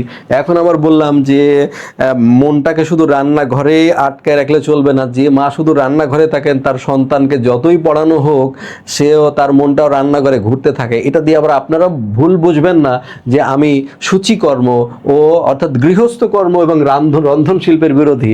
জীবনের প্রধান প্রয়োজনীয় বস্তু অন্য বস্ত্র, সুতরাং রন্ধন সেলাই অবশ্য শিক্ষণীয়, কিন্তু তাই বলিয়া জীবনটাকে শুধু রান্নাঘরেই সীমাবদ্ধ রাখা উচিত না। এখানে হচ্ছে ওনার পয়েন্ট। ওকে, স্বীকার করি শারীরিক দুর্বলতা বশত নারী অপর জাতির সাহায্য নির্ভর করে, তাই বলে পুরুষ প্রভু হইতে পারে না। আমি একটু আগেই তোমাদের বললাম যে পুরুষ না, এই নারী বাদে কিন্তু কিছু শব্দ নিয়ে বেশ চ্যালেঞ্জ করা হয়। এর মধ্যে একটা শব্দ আমি তোমাদের বলি, বেশ কয়েকটা শব্দ নিয়ে আমি কথা বলতে পারি, এখন কতটা কথা বলবো সেটাও আসলে একটা প্রশ্ন সাপেক্ষ ব্যাপার। যেমন ধরো গড, GOD, গড, গড মানে কি? ঈশ্বর। এখন ওনারা চ্যালেঞ্জ করেছেন যে এই খ্রিস্টিয়ান সমাজে যে গড, বাইবেলে কোথাও কি গড বলেছেন আমি পুরুষ? তাহলে আপনারা গডের প্রোনাউন হিসেবে হি ব্যবহার করেন কেন? কেন আপনারা শি ব্যবহার করলেন না কোথাও? গড তো কোথাও বলেননি, আল্লাহ তাআলা তো কোথাও বলেননি তিনি পুরুষ, তাহলে আপনি হি ব্যবহার করলেন কেন? এটাও পুরুষতান্ত্রিক মানসিকতার ফলে তৈরি হয়েছে। ধরুন আপনি অতীত ইতিহাসকে বলেন হিস্ট্রি, হ্যাঁ তাই তো? এখন এখানে হিজ, তাই তো? স্টোরি উনি ব্যঙ্গ করে বলেছেন, ওনারা বলছে এটাতে দাঁড়ায় হিজ স্টোরি, হিস্ট্রি। তাহলে এটা হিস্ট্রি পড়লে দেখা যায় শুধু পুরুষেরই গৌরব গাথা। কেন সভ্যতায় নারীর কি কোনো অবদান নেই? আপনি মানব গোষ্ঠীকে বলেন হিউম্যান, কেন হিউম্যান বললে আপনার সমস্যা কি হইতো? আপনি পুলিশম্যান কেন বলেন, তাই তো? স্পোকম্যান কেন বলেন, কেন ওমেন শব্দ কোথায় গেল? এই সব শব্দ নিয়ে কিন্তু নারীবাদীরা ব্যাপক চ্যালেঞ্জ করেছেন যে এই নারী কে তো পুরুষ দখল করেছে, শব্দ দখল করেছে, প্রকৃতি দখল করেছে, সব কিছু, সকল সৃষ্টিশীলতার উপর পুরুষ আধিপত্য বিস্তার করে, এমনকি শব্দ কাঠামো পুরুষের দেওয়া। সেই কারণে তারা কি করেছে, এসব শব্দ নিয়ে চ্যালেঞ্জ করেছেন। এগুলোর মধ্যে একটু নারীবাদের কঠিন রূপ দেখা যায় রোকেয়া সাখাওয়াত হোসেনের মধ্যেও সেটা ছিল। আমরা একটু দেখাচ্ছি, দেখো। স্বীকার করি যে শারীরিক দুর্বলতা বশত নারী অপর জাতির সাহায্য নির্ভর করে, তাই বলে সে প্রভু হইতে পারে না। প্রভু কোথা থেকে আসলো এই কথা? হঠাৎ করে প্রভুর কথা আসলো কেন? কারণ পুরুষ বলছে সে হলো স্বামী। এই স্বামী শব্দের অর্থ হচ্ছে প্রভু। তাহলে পুরুষ যদি স্বামী হয় তাহলে নারীও হবে স্বামী, তার ধারণা এটাই, তার বক্তব্য এটা। তাই বলে সে নিজে স্বামী হবে আর আমাকে স্ত্রী বলবে, আমাকে দাসী বলবে, সেটা হবে না। স্বামী হবে না সে, তাকে আমরা, যদি পুরুষ স্বামী হয় তাহলে স্ত্রী হবে স্বামী। এই যে এখানে কথা, যদি গড হি হয় তাহলে গড শিও হবে। এও বলছে উনি প্রভু কেন হবেন, কারণ আমাকে ছাড়া উনি, ওনাকে ছাড়া আমি চলতে পারবো না, মেনে নিলাম, কিন্তু আমাকে ছাড়া উনি চলতে পারবেন। এক্সাম্পল হিসেবে বলছে, কারণ জগতে দেখিতে পাই প্রত্যেকেই প্রত্যেকের নিকট কোনো না কোনো সাহায্য প্রার্থনা করে, হ্যাঁ, যেন একে অন্যের অপরের সাহায্য ব্যতীত চলিতে পারে না। তরুলতা, তরুলতা মানে গাছপালা, তরুলতা মানে কি গাছপালা, যেমন বৃষ্টির সাহায্য প্রার্থী মেঘ সেরূপ তরুর সাহায্য চায়। কারণ তোমরা জানো মেঘ কিভাবে তৈরি হয়, বাষ্পের ফলে জলাভূমির পানি অথবা সমুদ্রের পানি বাষ্পীভূত হয়, আর একটা বিশেষভাবে মেঘ আরও এক জায়গা থেকে পানি পায়, সেটা হলো গাছপালা প্রস্বাদনের ফলে। প্রস্বাদনের ফলে কি করে, পাতা দিয়ে যে পানি ছেড়ে দেয়, সেই পানিও বায়ুমণ্ডলে যুক্ত হয়ে মেঘমালা সৃষ্টি করতে পারে। তাহলে বৃষ্টি মেঘমালা থেকে পানি পায়, আবার মেঘ গাছপালা থেকে তৈরি হতে পারে। তাহলে আমরা কি দেখলাম, গাছপালা মেঘের কাছে ঋণী, মেঘ গাছপালার কাছে ঋণী। এখন তাইলে কে স্বামী, মেঘ স্বামী নাকি গাছপালা স্বামী? তাহলে আমরাও সাংসারিক জীবনে নারীর সাহায্য নেই, আবার নারী আমাদের সাহায্য নেয়, তাহলে নারী স্বামী নাকি পুরুষ স্বামী? যদি গাছপালা বা মেঘ কেউ কারো স্বামী না হয়, তাহলে সাংসারিক জীবনে পুরুষ বা স্ত্রী কারো স্বামী বা প্রভু হতে পারে না। সেই কথাই বলছে, দেখো, জল বৃদ্ধির নিমিত্ত নদী বর্ষার সাহায্য পায়, নদী বর্ষা থেকে জল পায়, ঠিক আছে। মেঘ আবার নদীর কাছে ঋণী, কারণ নদীর পানি বাষ্পীভূত হয়ে মেঘ হয়। তাহলে কে কার স্বামী? এখন কি নদীকে স্বামী বলবো নাকি মেঘকে স্বামী বলবো, কে কার স্বামী? সেই জন্য বলছে তরঙ্গিনী, তরঙ্গিনী মানে নদী, কাদম্বিনী মানে মেঘমালা। তাহলে তরঙ্গিনী মানে কি, তরঙ্গিনী মানে নদী, কাদম্বিনী মানে কি, কাদম্বিনী মানে হচ্ছে মেঘমালা। তাহলে এখন কে স্বামী, নদী স্বামী না মেঘমালা স্বামী? যদি গাছপালা আর বৃষ্টিপাত একে অপরের স্বামী না হয়, যদি নদী এবং মেঘমালা একে অপরের স্বামী না হন, তাহলে পুরুষ নারী এরা স্বামী হতে যাবে। কারণ যদি স্বামী হয় তাহলে দুইজনই স্বামী, আর যদি স্বামী কেউ না হয় তাহলে একজনও স্বামী না। এই জন্য তারা বলছে, দেখো, বাস্তব জীবনে আমরা দেখতে পাই কেহ সূত্রধর, কেহ তন্তুবাই ইত্যাদি। সূত্রধর মানে কি, সুতার, হ্যাঁ, সুতার মানে কাঠমিস্ত্রি। তন্তুবাই মানে হচ্ছে তাঁতি। এখন মনে করো এই সুতারের কাছে তাঁতির যাইতে হয়, আবার তাঁতির সুতারের কাছে যাইতে হয়, তাহলে কে কার স্বামী? এখানে স্বামীকে তন্তুবাই নাকি সূত্রধর? কেউ কারো স্বামী না। আবার একজন ব্যারিস্টার ডাক্তারের সাহায্য প্রার্থী, তাহলে স্বামীকে ব্যারিস্টার নাকি ডাক্তার? বলছে তাহলে এরা যদি কেউ কারো স্বামী না হয়, তাহলে পুরুষ স্বামী হবে কেন? পুরুষ স্বামী হলে নারীও স্বামী। এই জন্য বলছে আবার ডাক্তারও ব্যারিস্টারের সাহায্য চাহেন, তবে ডাক্তারকে ব্যারিস্টারের স্বামী বলিব না ব্যারিস্টার ডাক্তারের স্বামী? যদি ইহাদের কেউ কারো স্বামী না হন, তবে শ্রীমতীগণ, শ্রীমতীগণ মানে নারীগণ, জীবনের চিরসঙ্গী শ্রীমান, শ্রীমান মানে পুরুষগণকে স্বামী ভাবিবেন কেন? অতএব স্বামী শব্দের অর্থ যেহেতু প্রভু, তাহলে রোকেয়া সাখাওয়াত মনে করেন পুরুষ প্রভু হতে পারে না। সাংসারিক জীবনে পুরুষ এবং নারী পারস্পরিকভাবে নির্ভরশীল। কেমন নির্ভরশীল? যেমন বৃষ্টিপাতের উপর গাছপালা নির্ভরশীল, আবার বৃষ্টিপাত গাছপালার উপর নির্ভরশীল। নদীর উপর মেঘমালা নির্ভরশীল, মেঘমালা আবার নদীর উপর নির্ভরশীল। আবার বলছে যে ব্যারিস্টার ডাক্তারের উপর নির্ভরশীল, ডাক্তার ব্যারিস্টারের উপর নির্ভরশীল। সাংসারিক জীবনও নারী পুরুষের উপর নির্ভরশীল, পুরুষ নারীর উপর নির্ভরশীল। সুতরাং কেউ কারো স্বামী হবে না। জাস্ট আগে যেরকম আমরা দেখলাম যে এই ফেমিনিজমে এই জাতীয় শব্দগুলো নিয়ে চ্যালেঞ্জ করা হয়েছে, রোকেয়া সাখাওয়াত হোসেনও কিন্তু স্বামী শব্দটি নিয়ে চ্যালেঞ্জ করলেন যে একজন আরেকজনের প্রভু হবে না। আমরা উত্তমার্ধ, বেটার হাফ, তাহারা নিকৃষ্টার্ধ, তাহারা মানে পুরুষেরা নিকৃষ্টার্ধ, আমরা অর্ধাঙ্গী, তাহারা অর্ধাঙ্গ, অবলার হাতেও সমাজের জীবন মরণের কাঠি আছে। যেহেতু না জাগিলে সব ভারত ললনা, ভারত আর জাগিতে পারিবে না, কারণ ভারতের 50% হচ্ছে নারী। এই 50% নারীকে পিছিয়ে রেখে ভারতের সার্বিক উন্নয়ন কখনই সম্ভব হবে না। সেই জন্য বলছে না জাগিলে ভারত ললনা, ললনা কই, হ্যাঁ, না জাগিলে ভারত ললনা, ভারত আর জাগিতে পারবে না। এই ললনা শব্দের অর্থ হচ্ছে নারী। ভারতের নারী না জাগলে ভারত জাগতে পারবে না, কারণ 50% নারী। প্রভুদের ভীরুতা কিংবা তেজস্বিতা জননীর ইচ্ছার উপর নির্ভর করে, অর্থাৎ মায়ের দোষগুণ নিয়ে এই প্রভু যারা স্বামী তারা পৃথিবীতে আসে। সুতরাং স্বামীদের তেজস্বিতা এবং ভীরুতা মায়ের উপর নির্ভর করে।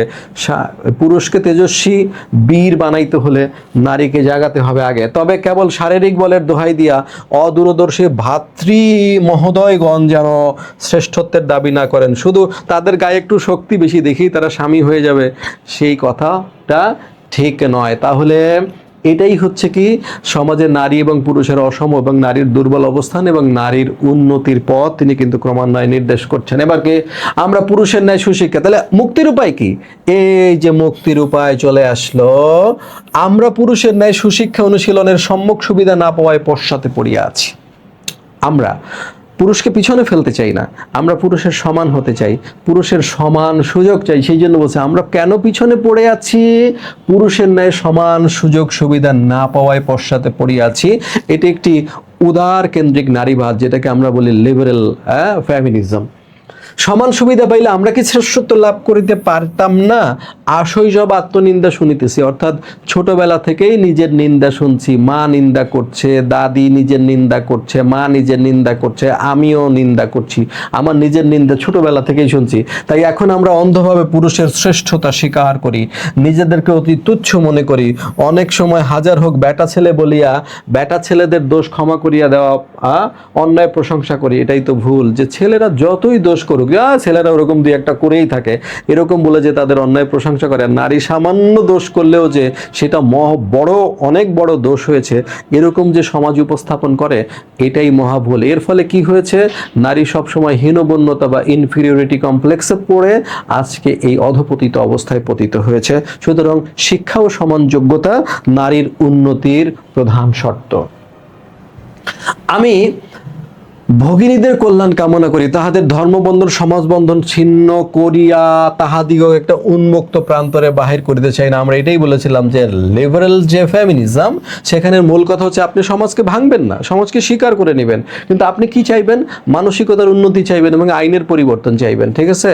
ওই যে উগ্র নারীবাদের মতো আপনি আরেকজনের দোষ দিয়ে সেই পুরো কাঠামোকে ভেঙে দিতে চাইবেন না। রোকেয়া সাখাওয়াত হোসেন উগ্র নারীবাদের অনুসারে পুরুষকে দোষ দিয়েছেন, পুরুষের উন্নত অবস্থা এবং নারীর অধপতিত অবস্থা বলেছেন, কিন্তু কোথাও কিন্তু কাঠামোটি ভাঙতে চাননি। সেই জন্য মোহাম্মদী আইনকে বাতিল করা দরকার তিনি বলেননি, শুধু মোহাম্মদী আইনের সমস্যাটা দেখিয়ে দিয়েছেন, কিন্তু ওটাকে ভাঙতে চাননি। ওই নারীর অবস্থাটাকে উন্নত করতে চাইছেন। মুহাম্মদ সাল্লাল্লাহু আলাইহি সাল্লামের মতো ভালোবাসাটা তিনি চাচ্ছেন। বুঝতে পেরেছ? সেই জন্য বলছে তাহাদের ধর্মবন্ধন ও সমাজবন্ধন ছিন্ন করিয়া তাহাদিগকে একটা উন্মুক্ত প্রান্তরে বাহির করিতে চাহি না। মানসিক উন্নতি করিতে হইলে হিন্দুকে হিন্দুত্ব, খ্রিস্টানকে খ্রিস্টানি ছাড়িতে হইবে, এমন কোনো কথা নেই। এটাই বলছে যে মুসলমানদের পর্দা ছাড়তে হবে মানসিক উন্নতির জন্য, এটা কোনো কথা না। হিন্দুর হিন্দুত্ব, খ্রিস্টানের খ্রিস্টানি, মুসলমানের মুসলিমত্ব বজায় রেখে ও মনকে মুক্ত করা যায়। আপন আপন সম্প্রদায়ের পার্থক্য রক্ষা করিয়াও মনটাকে স্বাধীন করে দেওয়া যায়।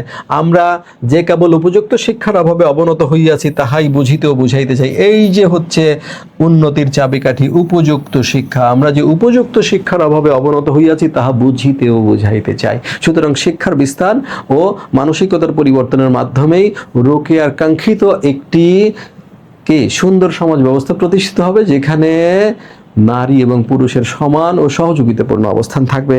যেমন বৃষ্টি এবং গাছপালার সহযোগিতাপূর্ণ অবস্থান, যেমন নদী ও মেঘমালার সহযোগিতাপূর্ণ অবস্থান, যেমন সমাজে ডাক্তার ও ব্যারিস্টারের সহযোগিতাপূর্ণ অবস্থান, তেমনি সংসারে নারী ও পুরুষের সহযোগিতাপূর্ণ অবস্থান কামনার জন্য উনি বলেছেন উপযুক্ত শিক্ষা এবং উপযুক্ত সুযোগ সুবিধা।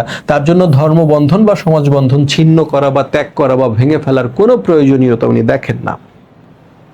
অনেকে হয়তো ভয় পাইতেছেন যে পুরুষরা ভয় পেয়ে গেছেন আমার কথা শুনে। আপনারা তো স্ত্রী জাতির অবনতি প্রবন্ধ পড়ে ভয় পেয়েছিলেন যে আমি মনে হয় পর্দা প্রথার বিরুদ্ধে লেগেছি, এখন মনে হয় আবার ভয় পাচ্ছেন যে ওরে বাপ রে বাপ, নারীদের শিক্ষার কথা বলছে, তাইলে তো আইন আদালত সব নারীদের হাতে চলে যাবে, তখন আমরা কি করব?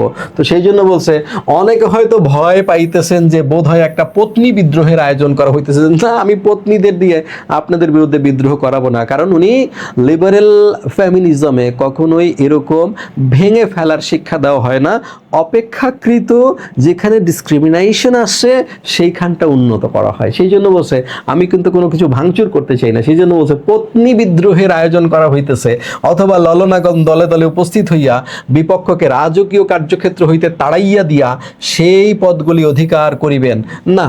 ফেমিনিজম এটা না। ফেমিনিজম কখনোই শ্রেষ্ঠত্ব দাবি করে না, যেখানে পার্থক্য আছে সেটা সমান করতে চায়।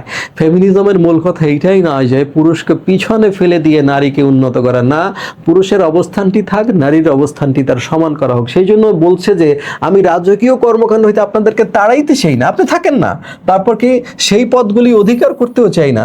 সামলা চোগা আইন কানুনের পাথি বুঝি লুটিয়া লইবেন, এটাও আমি চাই না। এই সামলা চোগা এগুলো কারা পড়েন? বিচারকরা পড়েন। আইন কানুনের পাজি পুঁথি এটা কারা নেন? উকিল বিচারকরা করেন। যে এটা আমি কেড়ে নিতে চাই না, বিচার আপনারাই করেন, আমরাও যদি সুযোগ পাই আমরা করব। অথবা সদল বলে কৃষিক্ষেত্রে উপস্থিত হইয়া কৃষকগুলিকে তাড়াইয়া দিয়া তাহাদের শস্যক্ষেত্র দখল করিবেন, হাল গরু কাড়িয়া লইবেন, তাহলে তাহাদের অভয় দিয়ে বলিতে পারি নিশ্চিন্ত থাকুন, কারণ আমি একজন লিবারেল ফেমিনিস্ট। আমি কখনোই চাই না আপনাকে পিছনে ফেলতে, আমি চাই আপনার সমান হতে। হ্যাঁ, এটাই লিবারেল ফেমিনিজমের সৌন্দর্য, যেটা রোকেয়া সাখাওয়াত হোসেন বিশ্বাস করতেন। তবে কোনো কিছু যদি তুমি ঠিক করতে চাও, কোনো বিষয় যদি তুমি স্পষ্ট করতে চাও, তাহলে সেই স্পষ্ট করার পিছনে কারণটি কি, সেই কারণটি দেখাতে গিয়ে কখনো কখনো তিনি পুরুষ এবং পুরুষ প্রবর্তিত আইনের সমালোচনা করেছেন বলে কেউ কেউ তার মধ্যে একটু উগ্র নারীবাদী দৃষ্টিভঙ্গি দেখতে পায়, কিন্তু বস্তুতপক্ষে তিনি একজন উদারবাদী নারীবাদী। পুরুষগণ আমাদিগকে সুশিক্ষা হইতে পশ্চাৎপদ রাখিয়াছেন। এই কিন্তু আবার একটু তুমি বলতে পারো যে স্যার এই তো সুর পাওয়া গেল, এই যে একজনকে দোষারোপ করা, এটা আসলে দোষারোপ করেন, আসলে প্রকৃত কারণটা খোঁজা। এটা তিনি এভাবেও বলতে পারেন যে আমরা সুশিক্ষার সুযোগ পাইনি, কিন্তু এখানে উনি সরাসরি দোষারোপ করেছেন পুরুষগণ। এই যে পুরুষতান্ত্রিক সমাজের ব্যবস্থাকে চ্যালেঞ্জ করা, কোনো একটা ব্যবস্থাকে চ্যালেঞ্জ করা, এটা কিন্তু একটু সেই লিবারেল যে ফেমিনিজম সেটার মধ্যে পড়ে না। সেই জন্য বলছে পুরুষগণ আমাদিগকে সুশিক্ষা হইতে পশ্চাৎপদ রাখিয়াছেন বলিয়া আমরা অকর্মণ্য হইয়া গিয়েছি, অর্থাৎ নিজেদের এই পিছিয়ে পড়ার দায়টা কিন্তু পুরুষদের উপর চাপিয়ে দেওয়া হলো। ভারতে ভিক্ষু ও ধনবান, এই ভিক্ষু বলতে কিন্তু বৌদ্ধ ভিক্ষু বলে একটা জিনিস আছে ডিকশনারিতে, ওই ভিক্ষু না, এই ভিক্ষু মানে ভিক্ষুক, অর্থাৎ যারা অন্যের কাছে চায়াটা খায়। হ্যাঁ, আর ধনবান মানে ধনী। ভিখারিরাও কাজ করে না, ওই খয়রাতিরাও কাজ করে না, ভিখারিরাও কাজ করে না, ধনবানরাও কাজ করে না। আর কারা কম কাজ করে? এই দুই দল লোক অলস। আর ভদ্র মহিলার দল কর্তব্য অপেক্ষা অল্প কাজ করে, অর্থাৎ নারীদের আরাম প্রিয়তা এত বেশি হয়েছে রোকেয়া সাখাওয়াত হোসেনের আমলে যে ঘরের কাজটুকু বাইরে কোনো উন্নয়নমূলক কাজে হাত দিবে না। আর যারা অন্যের কাছে চায়া খায় ওরা কোনো কাজ করবে না, ধনবান লোকের কাজ করার দরকার নেই বলে তারা কাজ করবে না। এই তিন শ্রেণীর লোককে উনি অলস হিসেবে পেয়েছেন। আমাদের আরাম প্রিয়তা খুব বাড়িয়েছে, অর্থাৎ নারীদের আরাম প্রিয়তা বেড়ে গেছে। তাদের হস্ত মানে হাত, মন, পদ মানে পা, চক্ষু ইত্যাদির সদ্ব্যবহার করা হয় না। 10 জন রমণী রত্ন একত্র হইলে, মানে 10 জন যদি মহিলা একসাথে হয় তাহলে কোনো উন্নয়নমূলক আলোচনা হবে না, কোনো অগ্রগতিমূলক কাজ হবে না। কি হবে?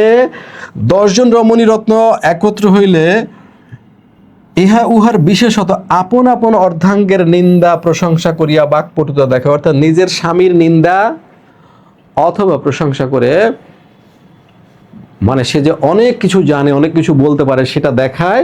আবশ্যক হইলে কোন্দলও চলে, এবং যদি দরকার হয় নিজের মত প্রতিষ্ঠা করার জন্য ঝগড়া গণ্ডগোলও করে। আর আশা করি এখন স্বামী শব্দের স্থলে অর্ধাঙ্গ প্রচলিত হইবে, অর্থাৎ তিনি স্বামী বা এই প্রভু শব্দটি তিনি আর নিতে চাচ্ছেন না। তিনি মনে করেন একজন অর্ধাঙ্গ আর একজন অর্ধাঙ্গী, স্বামীর জায়গায় অর্ধাঙ্গ আর স্ত্রীর জায়গায় অর্ধাঙ্গী, সেই শব্দ প্রচলিত হবে, এটা তিনি আশা করেন। তিনি স্বামী শব্দটি বাতিল করতে চান, আর কি চান? অর্ধাঙ্গ চলবে। ঠিক আছে, তাহলে আমরা দেখলাম নারীবাদের ধরন ও প্রকরণগুলো দেখলাম। রোকেয়া সাখাওয়াত হোসেন এখানে 3টা বিষয় কথা বলেছেন, আমি কিন্তু একবার স্মরণ করিয়ে দিয়েছি, আমার ধারণা তোমরা ভুলে গিয়েছো। আমি কি একটু লিখে দিব? যদি লিখে দিতে বলো তাহলে আমি লিখে দিতে পারি যে কোন 3টা বিষয়ের উপর প্রশ্ন হবে। একদম শুরুতেই কিন্তু আমি দাগ দিয়ে দিয়েছি, ঠিক আছে, যে নারীদের যে পশ্চাৎপদ অবস্থা, সেই অবস্থাটির বর্ণনা দিতে হবে। সেকেন্ড হচ্ছে এই পশ্চাৎপদ অবস্থার জন্য তিনি কি কাকে দায়ী মনে করেন, এর জন্য কারণ কি, দায়ী কে, আর এগুলো থেকে উন্নয়নের উপায় কি বা তার প্রত্যাশা কি, এই তিনটা যদি তুমি সুন্দরভাবে পড়ো। আমি প্রথম অনুচ্ছেদ থেকে বলে দিয়েছিলাম যে প্রথম অনুচ্ছেদ কিন্তু টোটাল প্রবন্ধের সংক্ষিপ্তসার। ওই প্রথম অনুচ্ছেদেই আমি 3 জায়গায় দাগ দিয়ে দিয়েছি যে সেই 3টার মধ্যে থেকেই সৃজনশীল প্রশ্ন আসবে। আমার কথা বিশ্বাস না করলে তুমি দেখতে পারো যে কোনো প্রশ্ন দিয়ে। আর অনেকগুলো এই যে তাদের মধ্যে নারী এবং পুরুষের যে অসম অবস্থান, সেটা আমরা কয়েকটা এক্সাম্পলের মাধ্যমে দেখলাম। এই এক্সাম্পলগুলো উদ্দীপকের বিষয়বস্তু। রাম সীতার বিষয়টা দেখলাম আমরা, আয়না স্থাপন, পূর্ব দিকে বৃহৎ দর্পণে প্রতিফলিত সাংসারিক জীবনের ছায়া দিয়ে দেখলাম, দ্বিচক্র শকট দিয়ে দেখলাম, মুসলিম সমাজের মোহাম্মদী আইনের মধ্য দিয়েও আমরা দেখলাম। আর একটা চ্যালেঞ্জের ঘটনা ঘটেছে, সেটা হচ্ছে স্বামী শব্দের ব্যাপারেও তিনি পারস্পরিক সহযোগিতার গুরুত্ব দিয়েছেন। এবার তাহলে আমাদের প্রবন্ধ আলোচনা শেষ হলো। তাহলে বাচ্চারা আমরা কি বললাম, যে আমরা 3টা বিষয়ের দিকে এখানে হাইলাইট করতে চাই। নারীর দুর্বল অবস্থান, নারীর দুর্বল অবস্থার কারণ, আর নারীর দুর্বল অবস্থা থেকে উত্তরণের উপায় বা রোকেয়া সাখাওয়াত হোসেনের প্রত্যাশা, তাই তো? এগুলো আমি একটু পড়ে শোনাই, দেখো। বেগম রোকেয়ার অর্ধাঙ্গী প্রবন্ধে 19 শতকের শেষ ও 20 দশকের গোড়ার 19 শতকের শেষ ও 20 দশকের গোড়ার ভারতবর্ষের পুরুষ শাসিত সমাজ জীবনের সর্বক্ষেত্রে নারী, বিশেষ করে মুসলমান সমাজের পশ্চাৎপদতা, এই হলো নাম্বার 1, যেটাকে আমরা 3টা বিষয়ের মধ্যে বলেছি নাম্বার 1। নারীরা যে পশ্চাৎপদ হয়েছে, পিছিয়ে পড়েছে, সেই পিছনো অবস্থাটা দেখাতে হবে। দুর্বহ জীবন ও অধিকারহীনতাকে দেখানো হয়েছে। কিভাবে দেখানো হয়েছে? পুরুষের নিদারুণ স্বার্থপরতা ও আধিপত্যকামী মানসিকতার প্রেক্ষাপটে। এই হলো কারণ। বাচ্চারা আমি একটু ভিন্ন কালি দিয়ে দেখাই। তাহলে এইটা হচ্ছে কি, এইটুকু মুছে দিই, দেখো। তাহলে এইটুকু হচ্ছে কি নারী, বিশেষ করে মুসলমান নারীর পশ্চাৎপদতা, এইটুকু হচ্ছে তোমার অবস্থা। এরপরে কি কারণটা কি? পুরুষের নিদারুণ স্বার্থপরতা, আধিপত্যকামী মানসিকতা, এইটা হলো অবস্থা, এইটা হলো কারণ। খুঁজে খুঁজে বের করবা কোথায় আছে। অত্যন্ত ব্যথিত হৃদয় রোকেয়া সাখাওয়াত হোসেন আবেগধর্মী যুক্তি প্রদান রচনায় নারী সমাজের জ্ঞান চর্চা। উপায়টা কি?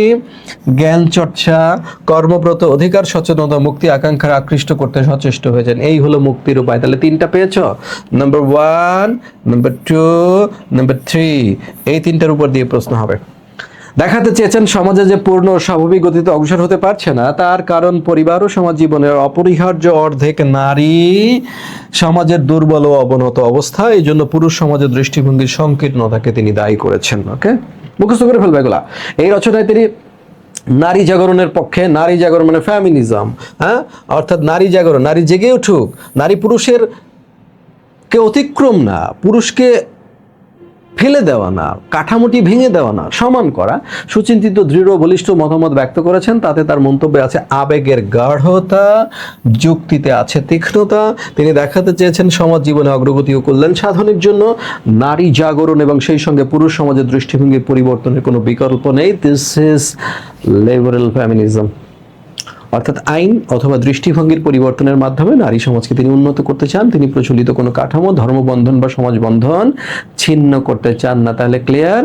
এই 3টা বিষয় মনে রাখলে আমার মনে হয় না কোনো সমস্যা হবে। তো সুপ্রিয় শিক্ষার্থীবৃন্দ, তোমাদের সঙ্গে একটু ভালো সময় কাটালাম। রোকেয়া সাখাওয়াত হোসেন সেই ফেমিনিজমের একেবারে গোড়ার দিকের মানুষ, অর্থাৎ 1910 সালের দিকে যে ফেমিনিজম প্রতিষ্ঠিতভাবে যাত্রা শুরু করেছে, রোকেয়া সাখাওয়াত হোসেন সেই প্রাথমিক পর্বের সুরটি মূলত এখানে ধরেছেন। যদিও আমরা বলেছি যে ফরাসি বিপ্লবের সাথে ফেমিনিজম বা নারীবাদী কথাবার্তার কিছু মিল থাকলেও তত্ত্ব হিসেবে সেটা 1910 থেকে 1960 সাল পর্যন্ত নারীবাদের প্রাথমিক পর্ব মনে করা হয়। এবং রোকেয়া সাখাওয়াত হোসেনের লেখায় সেই প্রাথমিক পর্বের নারীবাদের যে প্রকরণগুলো আমরা বলেছি, সেখানে ব্যক্তি স্বাতন্ত্র্যবাদী নারীবাদ, প্রকৃতি নারীবাদ, মার্ক্সীয় নারীবাদ এবং প্রধান 2টা ধারা যেটা আমরা বলেছি উদার নারীবাদ ও উগ্র নারীবাদের সমন্বয়ে তিনি বক্তব্যটি উপস্থাপন করেছেন। আমার ধারণা বিষয়টি তোমাদের কাছে সুন্দরভাবে ক্লিয়ার হয়েছে। তারপরে যদি তোমাদের কোনো প্রত্যাশা অথবা জিজ্ঞাসা থাকে, তোমরা কমেন্টে উল্লেখ করলে আমরা ইনশাআল্লাহ নিশ্চয়ই তার উত্তর দিব। সবাই ভালো থাকো, সবার স্বাস্থ্য, সমৃদ্ধি ও সুন্দর জীবন কামনা করছি। আসসালামু আলাইকুম।